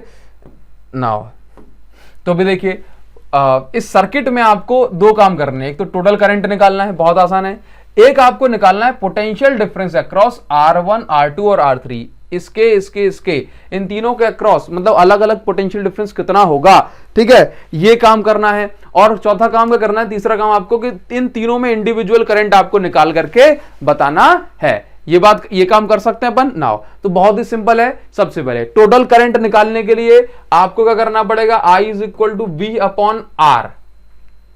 V कितना है भाई, देखो टोटल पोटेंशियल डिफरेंस 10 वोल्ट है तो हमने इसको 10 वोल्ट मान लिया, अपॉन टोटल रेजिस्टेंस कैसे निकालोगे, तो पैरेलल कॉम्बिनेशन में, तो पैरेलल कॉम्बिनेशन में 1 upon R is equal to 1 upon 10 मतलब 1 upon R1 plus 1 upon R2 plus 1 upon R3 ये निकालेंगे। तो 1 upon R is equal to आ जाएगा यहाँ पे 10 एलसीएम लेने के बाद 1 प्लस 2 प्लस 1, तो 1 upon R is equal to आ गया 4 अपॉन 10। तो यहां से अगर मैं सॉल्व करूंगा तो ये आ जाएगा 0.25। हाँ जी मतलब मुझे ऐसा करना चाहिए, सॉरी नाउ 1 अपॉन R, मुझे 1 अपॉन R चाहिए कि R चाहिए, मुझे तो चाहिए R, तो मैं इसको पलट दूंगा, सिमिलरली ये पलट जाएगा तो 10 अपॉन 4, और ये कैंसिल होने के बाद क्या बचेगा 2.5 एम्पियर, क्या बचेगा 2.5 एम्पियर बच जाएगा। नाउ अभी आपको ये समझना है इसके अंदर कि R की वैल्यू इतनी आ गई 2.5 एम्पियर, मैंने यहां पे पुट कर दी, तो यहां पर I कितना आ जाएगा 4 एम्पियर, तो 4 एम्पियर को मुझे करंट की वैल्यू मिल गई। अब पूछ रहा है find potential difference across R1 R2 R3। अब मुझे आप ये बताइए कि जो R1 है R1 यहां कनेक्टेड है, R1 का ये वाला एंड भी यहां कनेक्टेड, तो मतलब R1 के दोनों पॉइंट्स कॉमन टर्मिनल से कनेक्टेड हैं, R2 के दोनों पॉइंट सेम टर्मिनल से, R3 के दोनों पॉइंट सेम टर्मिनल से, ठीक। और ये कितने वोल्ट से कनेक्टेड है? बैटरी से। तो आप देखेंगे कि इन तीनों के अक्रॉस जो पोटेंशियल डिफरेंस होगा वो सेम होगा, और सेम भी कितना होगा? सेम भी ये हो जाएगा 10 वोल्ट। कितना हो जाएगा? सेकंड वाले का आंसर कितना है? सेकंड का आंसर कितना हो जाएगा? 10 वोल्ट। क्लियर है इतनी बात? नाउ इसके बाद find current in R1, R2, R3। तो भाई देखो I1 तीसरा वाला पॉइंट आपको निकालना है, ये तो पहला हो गया।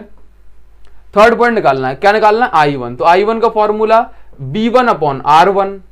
अब सवाल ये है कि भाई तीनों में जैसे सीरीज में करंट सेम था ना, तो पैरेलल में पोटेंशियल डिफरेंस, तो V1 के जगह पे हम V लिखेंगे ओनली, V के जगह पे जो कितना बैटरी लगी है बोलो 10 वोल्ट की, तो 10 अपॉन R1 की वैल्यू कितनी है? 10। तो I1 की वैल्यू आ जाएगी 1 एम्पियर। क्लियर? नाउ इस तरह से I2 की वैल्यू निकालनी है, तो V अपॉन R2, तो ये हो जाएगी 10 upon 5, that means 2 ampere. Similarly अगर आपको I3 की वैल्यू निकालनी है तो ये फिर से आ जाएगी 1 एम्पियर। तो अगर आप देखेंगे यहां पर कि इसमें करंट कितना फ्लो हो रहा है, इसमें फ्लो हो रहा है 1 एम्पियर, इसमें कम रेजिस्टेंस है तो 2 एम्पियर, और इसमें ज्यादा रेजिस्टेंस तो 1 एम्पियर। तो इस तरह से आप कैलकुलेशन कर सकते हैं। ओम्स लॉ के क्वेश्चन इस तरह से पूछ लिए जाते हैं। समझ में आ रहा है? हाँ जी। नाउ तो अभी नेक्स्ट स्लाइड पर हम जाएंगे जहां पर आपको और एक आध टाइप के क्वेश्चन बनाने को दिए जाते हैं। Clear? Now find potential difference across resistance R3। इस R3 के अक्रॉस पोटेंशियल डिफरेंस आपको निकालना है। तो अगर मैं इसको सिंप्लीफाई करूंगा, सॉल्व करूंगा, तो ये किस तरह से हो जाएगी देखना जरा। R1 तो लिखा हुआ है, चलिए R1 कितना है? 2 ओम। अगर ये तीनों किसमें है? ये तीनों पैरेलल में, तो पहले मुझे इनको एक बनाना पड़ेगा। एक बनाने के लिए क्या करूंगा? 1 upon R dash is equal to 1 upon 1 plus 1 upon 2 plus 1 upon 3। हाँ, नाउ ये हो जाएगा आपके पास एलसीएम लेने के बाद 6, और ये हो जाएगा 6 प्लस 3 प्लस 2, तो 1 upon R dash is equal to, तो 1 upon R dash is equal to 11 upon 5 और 11 अपॉन 6, और ये हो जाएगा आपके पास R dash is equal to 6 upon 11, 6 upon 11 ohm. तो अगर मैं इसको सिंप्लीफाई करके लिखूंगा तो कैसे लिखूंगा? ये देखो जरा, 6 अपॉन 11 ओम, ठीक। और ये तीसरा क्या है? R4 इज इक्वल टू, ये कितना है देखो जरा, ये कितना लगा हुआ है? 2 ओम। मतलब इन तीनों को मैंने सिंप्लीफाई सॉल्व करके, क्योंकि तीनों पैरेलल में थे तो इनको सॉल्व करके मैंने क्या कर दिया? ये 2 ओम रेजिस्टेंस, मतलब इसको जो है 6/11 कर दिया, ठीक ना। अभी देखना जरा, R5 की वैल्यू 2 ओम है। अभी पूछा क्या है? Find potential difference across R3।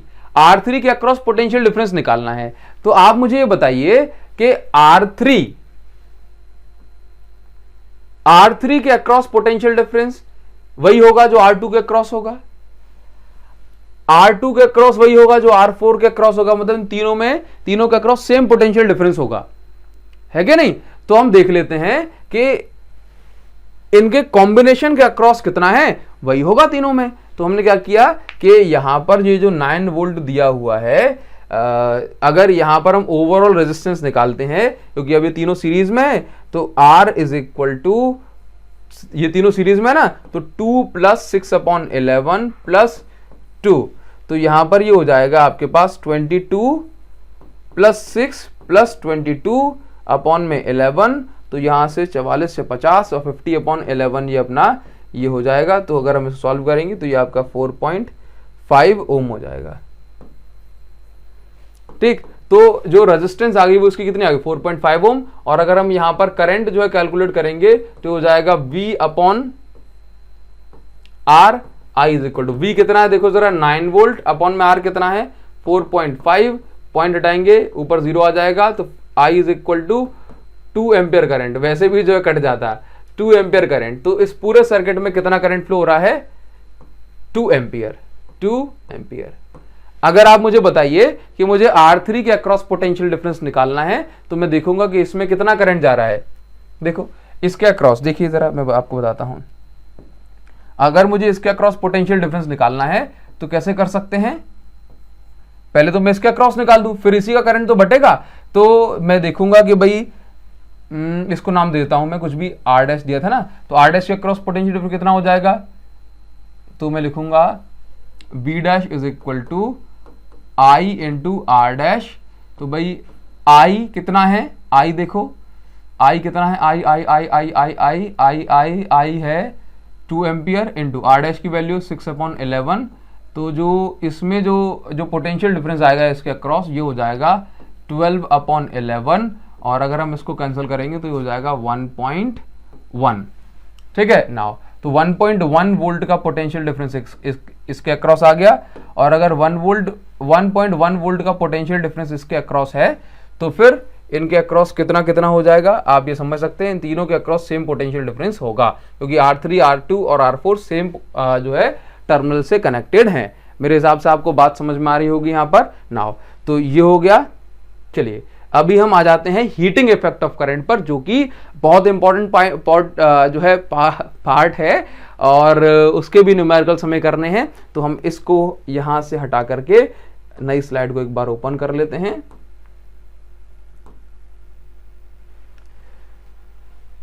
Heating effect of current. चलिए तो नेक्स्ट पॉइंट जो नेक्स्ट हेडिंग में मिल रही है that is heating effect of electric current. अब देखिए क्या होता है कि जब भी किसी वायर में, जब भी किसी कंडक्टर में या अलॉय में करंट फ्लो होता है तो वहां पर इलेक्ट्रॉन्स का कोलिजन तो होता ही है, इलेक्ट्रॉन आपस में टकराते हैं।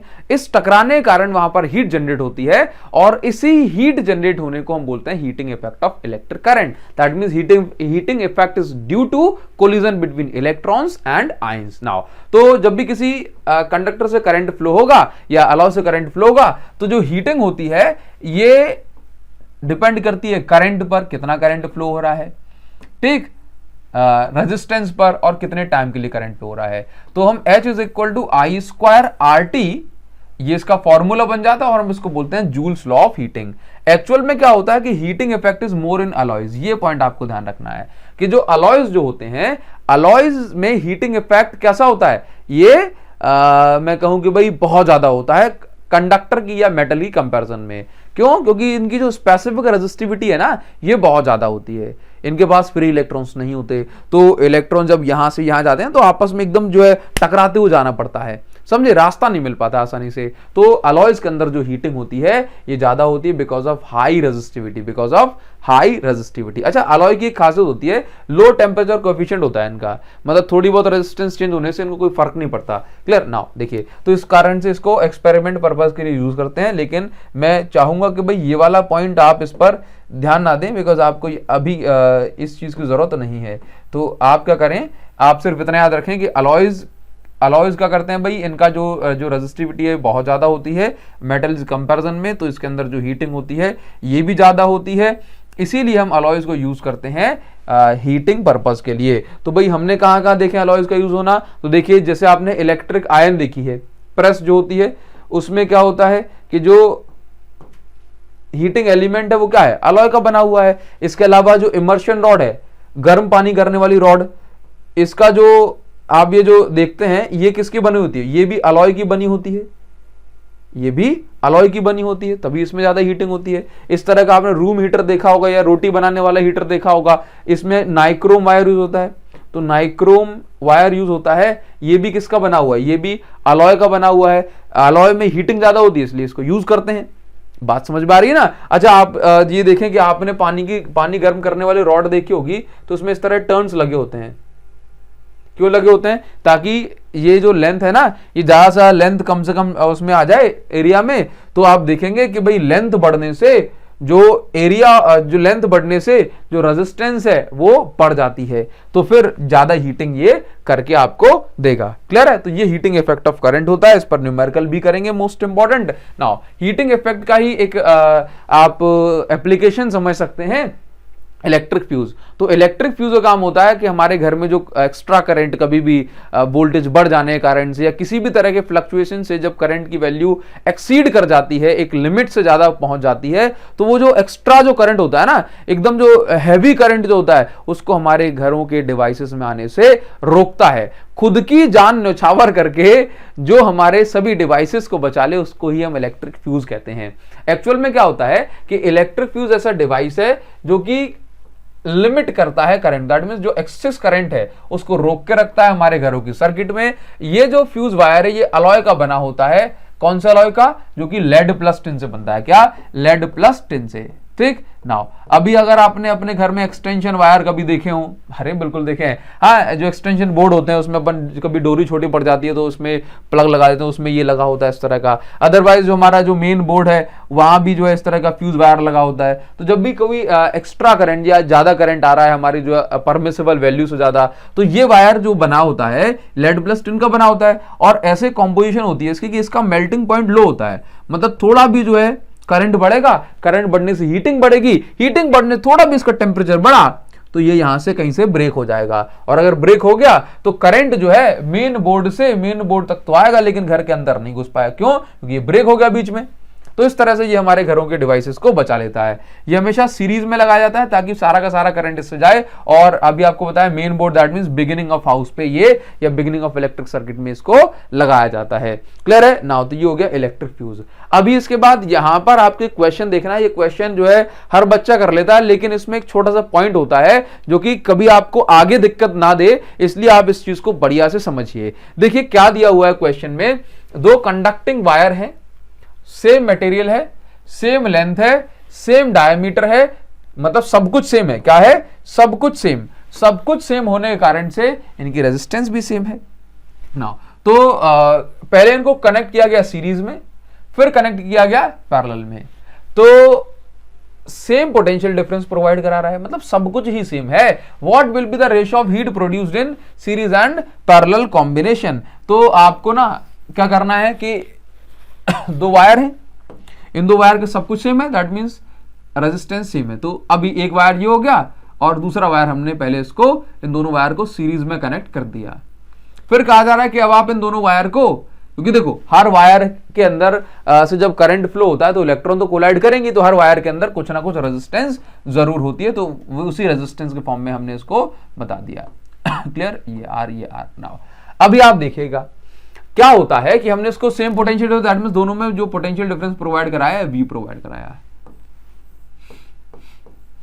देखिए अभी कह रहा है कि पहले आपने दोनों कनेक्ट कर दिए सीरीज में, तो heat produce in series to the heat produce in parallel, ये आपको रेशियो निकाल के बताना है।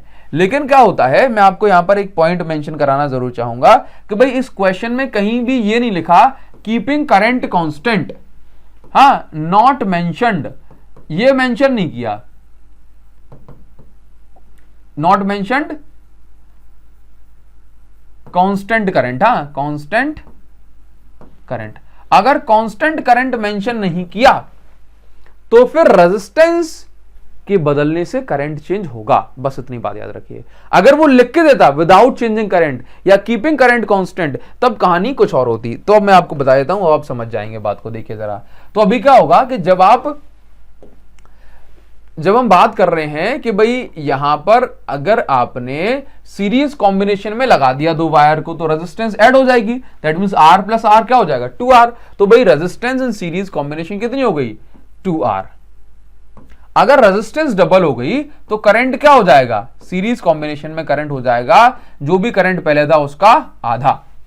इसी तरह से अगर मैं देखूं कि भाई पैरेलल कॉम्बिनेशन में क्या हो जाएगा, तो पैरेलल कॉम्बिनेशन में जब हम इसको कैलकुलेट करेंगे तो आंसर आएगा R/2, और R/2 अगर आंसर आया दैट मींस रेजिस्टेंस हो गई आधी, तो करंट क्या हो जाएगा पैरेलल कॉम्बिनेशन में? ये हो जाएगा पहले की कंपैरिजन में डबल, 2I।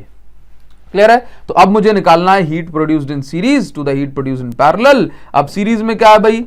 I² RT होता है अपॉन I² RT होता है सीरीज में, पैरेलल में, सीरीज में, पैरेलल में, इनका ही रेशियो निकालना है ना, बस। ठीक है ना? अभी देखो क्या करेंगे, I² RT, अभी आप इसको सॉल्व करना बढ़िया से, आपको जो है आंसर मिल जाएगा। तो देखो IS, तो यहां पर क्या हो जाएगा I/2 का स्क्वायर, तो ये हो जाएगा I²/4, RS की जगह पे मैं लिखूंगा 2R और ये हो जाएगा T। और इसी तरह से IP की जगह पे मैं लिखूंगा 2I का होल स्क्वायर, मतलब ये हो जाएगा 4I², ठीक, इंटू ये R/2 इंटू टी। तो अगर आप इसको सॉल्व करोगे, क्योंकि मैं ऑलरेडी सॉल्व कर चुका हूं, तो यहां से आपको जो आंसर है वो कुछ इस तरह से मिलेगा। चलो मैं आपको करवा ही देता हूं, आई स्क्वायर आर टी, और ये हो जाएगा, ये भी हो जाएगा आई स्क्वायर आर टी। देखो एक 2 से ये 2 कैंसिल हो जाएगा, तो यहाँ पे एक 2 बचेगा, और यहाँ पर क्या हो जाएगा, देखो जरा, ये कैंसिल होगा तो ये बचेगा आई बाय 2, मतलब यहाँ पर बच जाएगा 1/2। तो अगर आप इसे सॉल्व करोगे तो यहाँ से पूरा कैंसिल, 1/4 आंसर आएगा आपका। तो अगर आप HS बाय HP करते हैं ऐसे केस में, तो 1/4 आंसर आ जाएगा। ठीक, यही हमारा करेक्ट आंसर है। ना अगर इसमें लिख के देता ना कीपिंग करंट कांस्टेंट, तो हम सिर्फ RS की जगह पे 2R, RP की जगह पे R/2 लिखते हैं और I में कोई चेंज नहीं करते, आंसर आपका बहुत जल्दी आ जाता। तो ये पॉइंट होता है थोड़ा सा कंफ्यूज करने वाला। क्लियर है? नाउ मेरी उम्मीद है कि आपको समझ में आ रहा होगा। तो फोर्थ क्वेश्चन कुछ दिया है कि नहीं दिया? फोर्थ क्वेश्चन पे कुछ नहीं दिया। फिफ्थ क्वेश्चन पे क्या है भाई? फिफ्थ क्वेश्चन पे, फिफ्थ पे दिया हुआ है, देखिए, an electric bulb is rated to 20 volt. अच्छा, पावर वाला जो है यहां पर होगा इलेक्ट्रिक पावर। वेट, अब देखिए नेक्स्ट जो हमें पढ़ना है that is electric power and electrical energy. इस पर बेस्ड जो न्यूमेरिकल है बच्चों को थोड़ा सा डिस्टर्ब कर देते हैं, तो हमारा ये लास्ट टॉपिक आज का फाइनल टॉपिक होने वाला है। देखिए इलेक्ट्रिक पावर क्या होता है। देखिए एक्चुअल में पावर क्या होता है? Rate of doing work. तो इलेक्ट्रिकल सर्किट में वर्क कौन करता है? बैटरी। हाँ, बैटरी करती है ना इलेक्ट्रिकल सर्किट में वर्क। कौन करता है? आपने कहा बैटरी करती है वर्क। चलिए, तो रेट ऑफ डूइंग वर्क, किस रेट से वर्क किया जा रहा है, किस रेट से एनर्जी सप्लाई करी जा रही है, इसी को हम बोलते हैं इलेक्ट्रिकल पावर। आप इसको यही बोल सकते हो, rate at which energy is being supplied by the battery in electrical circuit is called electric power. Now तो अभी क्या होता है कि जैसे मान के चलिए आपने करंट दिया I और ये हो गया V, पोटेंशियल डिफरेंस V, तो जो हम पावर जो निकालते हैं ये हो जाता है V इंटू I। कैसे, मैं आपको बताया हूं। देखो एक्चुअल में क्या होता है, फॉर्मूला कैसे बनता है। पावर की SI यूनिट होती है वॉट, ठीक, और इसी को हम जूल पर सेकंड ही बोलते हैं। कैसे, देखो पावर का फॉर्मूला क्या होता है, आप जानते हो, वर्क अपॉन टाइम। बोला सर हाँ ये तो पढ़ा है, और अभी हमने इस वीडियो की स्टार्टिंग में पढ़ा था, वर्क का फॉर्मूला होता है V इंटू क्यू, अपॉन में क्या है T, तो Q अपॉन T का बन जाता है। Power is equal to formula बन गया V इंटू I। ठीक, नाउ अब देखो, अभी सीरीज कॉम्बिनेशन में क्या चीज कॉमन रहती है, तो आपने कहा सीरीज कॉम्बिनेशन और करंट चेंज नहीं होता, तो हम V को क्या लिख सकते हैं, P is equal to B को हम लिख दिया I इंटू R, और I के प्लेस पर I, तो ये पावर का फॉर्मूला बन गया I square RT, sorry I square R। ये ज्यादातर हम लगाते हैं सीरीज कॉम्बिनेशन वाले केस में, क्योंकि वहां पर करंट चेंज नहीं होता, जबकि power is equal to V into I होता है। और अगर मैं पैरेलल कॉम्बिनेशन की बात करूं तो वहां पर करंट तो बदल सकता है, तो I की एक वैल्यू नहीं होती, लेकिन वोल्टेज जो है सेम हो जाता है। तो मैं इसको लिख सकता हूं, I को V अपॉन R लिख सकता हूं। तो पावर का फॉर्मूला जो बन जाएगा that is V square upon R, और ये कौन से वाले केस में हो जाएगा, ये हो जाएगा पैरेलल वाले केस में, पैरेलल कॉम्बिनेशन वाले केस में। क्लियर है?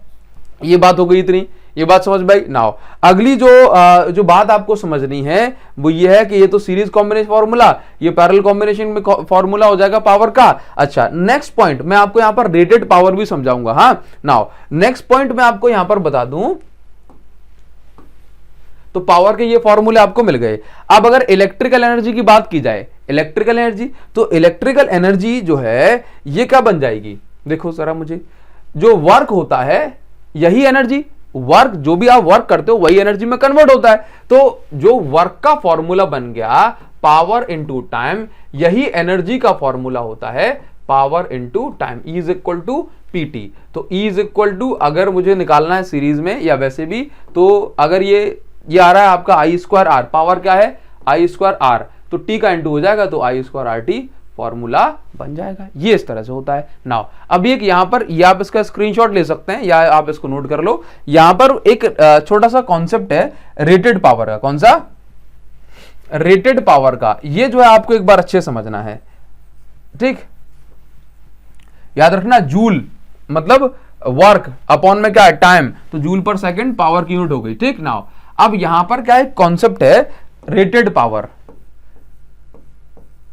रेटेड पावर या पावर रेटिंग क्या होता है, या पावर रेटिंग। देखिए एक्चुअल में क्या होता है कि जब हमारे पास कोई भी डिवाइस है, क्लियर नाउ, तो हर डिवाइस आप खरीदते हो या आपने कोई बल्ब मार्केट से परचेज किया, तो आपने कहा 100 वाट का बल्ब लेके आना, कितना 100 वॉट का, तो उस बल्ब पे लिखा होता है 100 वॉट। इसी जो लिखी हुई पावर को हम बोलते हैं रेटिंग, पावर रेटिंग या रेटेड पावर। तो एक्चुअल में क्या होता है कि ये जो बल्ब है, ये बल्ब 100 वॉट का है, लेकिन 100 वॉट इसको कब मिलेगी, 100 वॉट पावर कब हमें देगा, जब हम इसको 220 वोल्ट सप्लाई करते हैं। तो क्वेश्चन हमसे पूछ लिया जाता है कि भाई मान के चलिए कि आपके पास एक बल्ब है जिसकी पावर रेटिंग है 100 वॉट। अगर आपने इसको 100 वोल्ट पर जो है ऑपरेट किया, चलाया, तो फिर उस केस में पावर कंजम्पशन कितनी होगी, मतलब 100 वॉट का बल्ब, 100 वॉट तो लिखा हुआ है, 100 वोल्ट पे चलाया तो पावर कितनी कंज्यूम होगी। क्लियर? तो आप कहेंगे बोला अरे पावर तो दी हुई है, फिर पावर कौन सी निकालनी है, तो ये रेटेड पावर है और ये आपसे पावर कंजम्पशन पूछ रहा होगा। तो ऐसे केस में कंफ्यूजन ही होते हैं। सिर्फ क्या समझे, 100 वॉट लिखा हुआ है, उसको रेटेड पावर बोलते हैं। रेटेड पावर सिर्फ 220 वोल्ट पर आपको इंडिया में मिलेगी, समझे नाउ। और अगर कहा जाए कि भाई इसी बल्ब की पावर कंजम्पशन निकालिए किसी और वोल्टेज पर, तो भाई सीधी सी बात है ना, 220 वोल्ट पे इतनी देगा तो 100 वोल्ट पे कम ही देगा, और ज्यादा दोगे तो ज्यादा ही देगा। तो बस ये सारी बातें हमें इसको समझनी है, ठीक नाउ। तो इस पर क्वेश्चन मिलेगा, आप करवा के दिखाएंगे आपको नाउ। अच्छा एक बात समझिए, हमेशा जब भी रेटेड पावर वाला क्वेश्चन दे तो उसमें चांसेस बनते हैं कि आपको कभी रेजिस्टेंस कैलकुलेट करने को मिल जाए। तो रेजिस्टेंस कैसे कैलकुलेट करते हैं, R इज इक्वल टू, देखो आप ये जानते हो ना, P इज इक्वल टू क्या होता है, बी स्क्वायर अपॉन आर, ठीक। तो R इज इक्वल टू क्या हो जाएगा, बी स्क्वायर अपॉन पी। कभी भी किसी भी बल्ब की रेजिस्टेंस निकालनी है जिस पर रेटेड पावर दी हुई है, तो कैसे निकालोगे, लो रेटिंग लिख दिया मैंने, रेटिंग, ठीक। वी स्क्वायर अपॉन पी से, V square upon power rating से आप रेजिस्टेंस ऑफ बल्ब निकाल सकते हो। क्लियर है? नाउ क्वेश्चन मैं आपको बता देता हूं, इस तरह क्वेश्चन मिल जाएगा। बस ये आपके लास्ट टाइप होने वाले हैं। देखिए जरा, एक इलेक्ट्रिक बल्ब है जिस पर 220 वोल्ट एंड 100 वॉट लिखा हुआ है। दैट मींस यहां पर जो पावर रेटिंग है वो कितनी है, 100 वॉट। ये 100 वॉट कितने वोल्ट पे दे रहा है, कितने वोल्ट पे दे रहा है, 220 वोल्ट पे। चलिए अच्छी बात है। Now when it is operated at 110 volt, ठीक, the power consumed will be, कह रहा है कि अगर ये 110 वोल्ट पे जाएगा तो पावर कितनी कंज्यूम करेगा। तो पहले मुझे निकालनी चाहिए इसकी रेजिस्टेंस।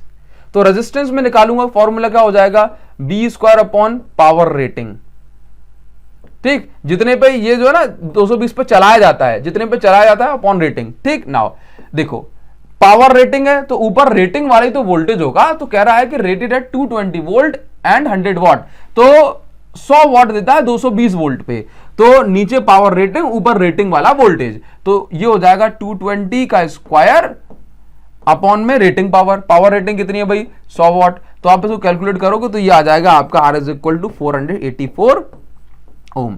तो मतलब इस बल्ब की जो रेजिस्टेंस है वो कितनी है, जो बल्ब यूज करा जा रहा है उसकी रेजिस्टेंस कितनी है, उसकी रेजिस्टेंस है 484 ओम। नाउ अभी कह रहा है कि 110 वोल्ट पर कितनी पावर ये कंज्यूम करेगा। तो पावर का फॉर्मूला क्या होता है, ये हो जाएगा पावर कंज्यूम्ड। पावर का फॉर्मूला होता है वी स्क्वायर अपॉन आर। देखिए जरा, पावर कंजम्पशन बदलेगी लेकिन रेजिस्टेंस जो इनबिल्ट प्रॉपर्टी, भाई आप वोल्टेज पहले 220 वोल्ट सप्लाई कर रहे थे, अब आप 110 वोल्ट सप्लाई कर रहे हो, लेकिन इस दौरान क्या नहीं बदला, जो बल्ब जो था वो वही रहा, तो बल्ब की रेजिस्टेंस नहीं बदली।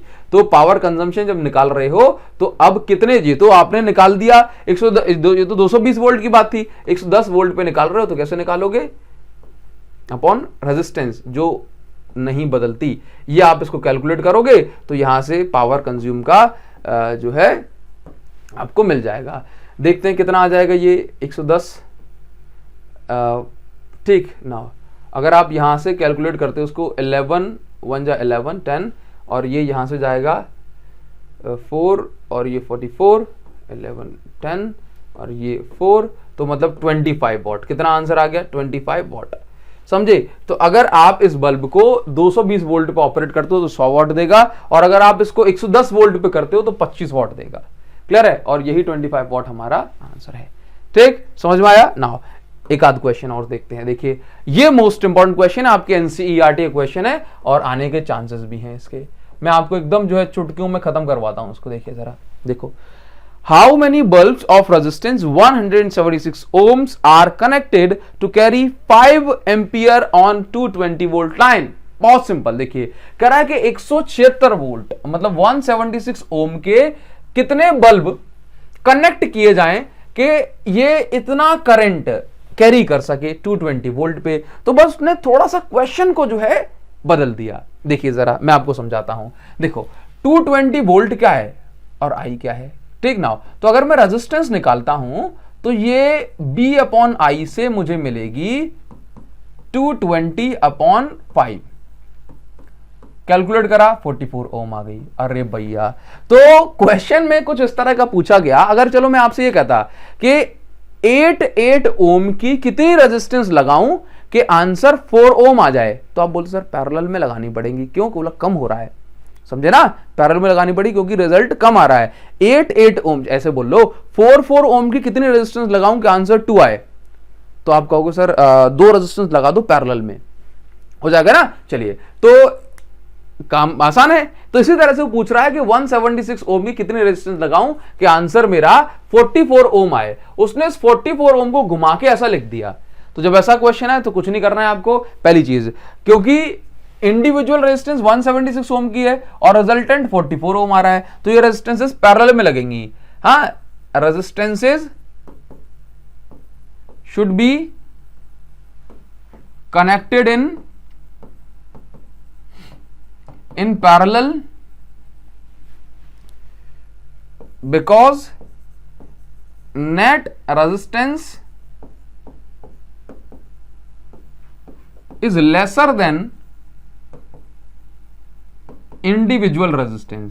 अगर क्वेश्चन है छोटा करके पूछ लिया, बोला सर ये तो तुच्छ सा क्वेश्चन है, इसमें कुछ है ही नहीं, समझे, लेकिन इस क्वेश्चन थोड़ा सा पलट के पूछ लिया तो अपना जो दिमाग खराब हो जाता है। नाउ तो पैरेलल में कनेक्ट कैसे करते हैं, जैसे मान के चलो अगर मैंने कहा कि मेरे पास 2 रेजिस्टेंसेस हैं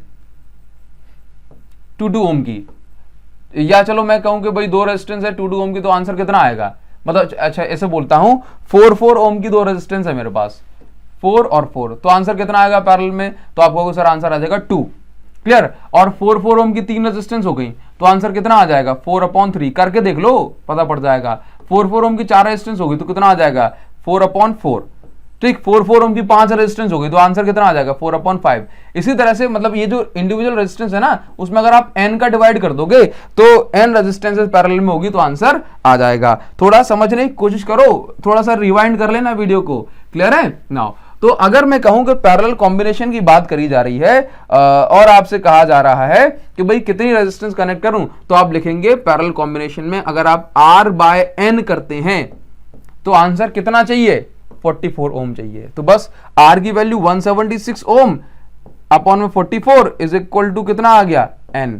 तो आप 4 रेजिस्टेंसेस लगाओगे ना 176 ओम की पैरेलल में, तो आंसर आ जाएगा 44 ओम, क्लियर है। और यही तो कह रहा था, इस तरह से आप इसको बना सकते हैं, ठीक। अब इसी क्वेश्चन को घुमा के कैसे पूछ लेता है, देखना जरा। Several electric bulbs are design to be used on 220 volt electric supply. बोला बहुत सारे बल्ब हैं, कुछ बल्ब हैं जिसको 220 वोल्ट इलेक्ट्रिक सप्लाई के लिए तैयार किया गया है and are rated at 10 watt, ठीक।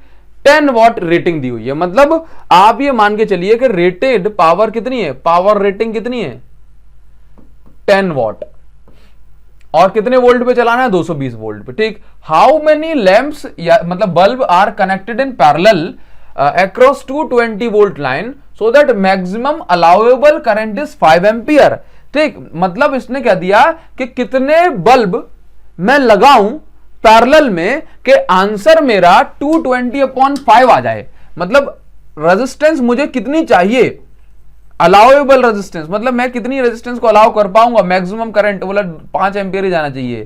तो 44 ओम की आपको रेजिस्टेंस चाहिए। कहा जा रहा है कि 10 वॉट का बल्ब है, कितने बल्ब ऐसे लगाऊं कि आंसर मेरा जो है इस सर्किट में 44 ओम मिल जाए, समझे, सिंपल है। R is equal to V/I करते हैं कि नहीं करते, ठीक। कह रहा है कि भाई यहां पर एक जो है सर्किट चल रही है, उसमें बहुत सारे बल्ब लगे हुए हैं, तो कहा जा रहा है कि भाई ये 220 वोल्ट सप्लाई है, तो कह रहा है कि भाई कितने बल्ब लगा दूं कि इस सर्किट में 5 एम्पियर से ज्यादा करंट ना हो पाए, समझे। तो मुझे पता करना पड़ेगा ना कि रेजिस्टेंस कितनी हो जाएगी। अगर मैं 5 एम्पियर मैक्सिमम करंट पे रेजिस्टेंस कितनी होगी, बोला 44 ओम। तो मतलब ऐसा कुछ जाल बिछा दूं कि नेट रेजिस्टेंस 44 ओम आ जाए। तो ऐसा कैसे हो सकता है, ऐसा कैसे हो सकता है? तो आप देखेंगे, ये मैंने आपको करके दिखाया। नाउ अभी देखो जरा, रेटेड पावर है तो आप निकालिए इंडिविजुअल रेजिस्टेंस। बल्ब की रेजिस्टेंस कितनी है, रेजिस्टेंस ऑफ बल्ब, तो आप देखेंगे ये तो पूरे सर्किट की रेजिस्टेंस मुझे इतनी चाहिए, इतनी चाहिए, कह रहा है ना कि current should not exceed more than 5 ampere. हाँ, तो रेजिस्टेंस ऑफ बल्ब का फॉर्मूला V square upon rated power, ठीक, पावर रेटिंग ऐसे ही बोलते हैं ना। नाउ तो 220 अपॉन रेटेड पावर कितनी है,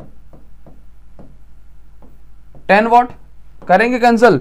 तो इसकी रेजिस्टेंस कितनी आ जाएगी बल्ब की या लैंप की, कितनी आ जाएगी, 4840।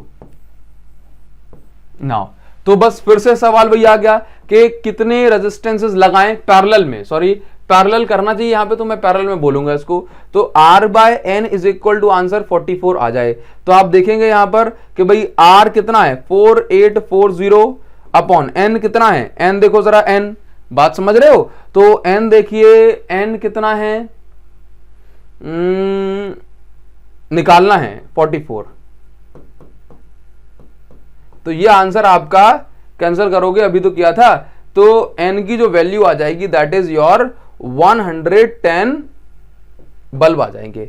समझ गए? तो अगर आप 110 बल्ब लगाएंगे पैरेलल में तब जाकर के ऐसा कुछ कॉम्बिनेशन, मैंने कहा सीरीज में नहीं बोला है, पैरेलल में बोला है। समझ गए? तो मेरे हिसाब से ये जो क्वेश्चंस हैं ये मोर देन सफिशिएंट। अगर आप इनको प्रैक्टिस करते हैं अच्छे से तो बस आपका काम बन जाएगा। इसी तरह के क्वेश्चन छोटे मोटे चेंजेस के साथ आपके बोर्ड एग्जाम में आते हैं। नाउ तो आपको अब कमेंट सेक्शन में कमेंट करके बताना है ये वीडियो आपके लिए कितनी हेल्पफुल, कितनी यूजफुल हो पाई। अगर आपके लिए पॉसिबल है, अगर आप चाहते हैं कि ये थोड़ी सी मेहनत कुछ स्टूडेंट्स तक पहुंच पाए, तो आप अपने क्लासमेट्स के साथ, अपने फ्रेंड्स के साथ इस वीडियो को व्हाट्सएप पर जरूर शेयर करें। ये एक छोटी सी रिक्वेस्ट है सो दैट ये वीडियो थोड़े और स्टूडेंट्स के पास पहुंच पाए। सो बस कमेंट सेक्शन में आपका वेट कर रहा हूं गाइस, तो कमेंट करके जरूर बताएं। तब तक के लिए thank you so much, thanks a lot, connected रहें। Thank you guys.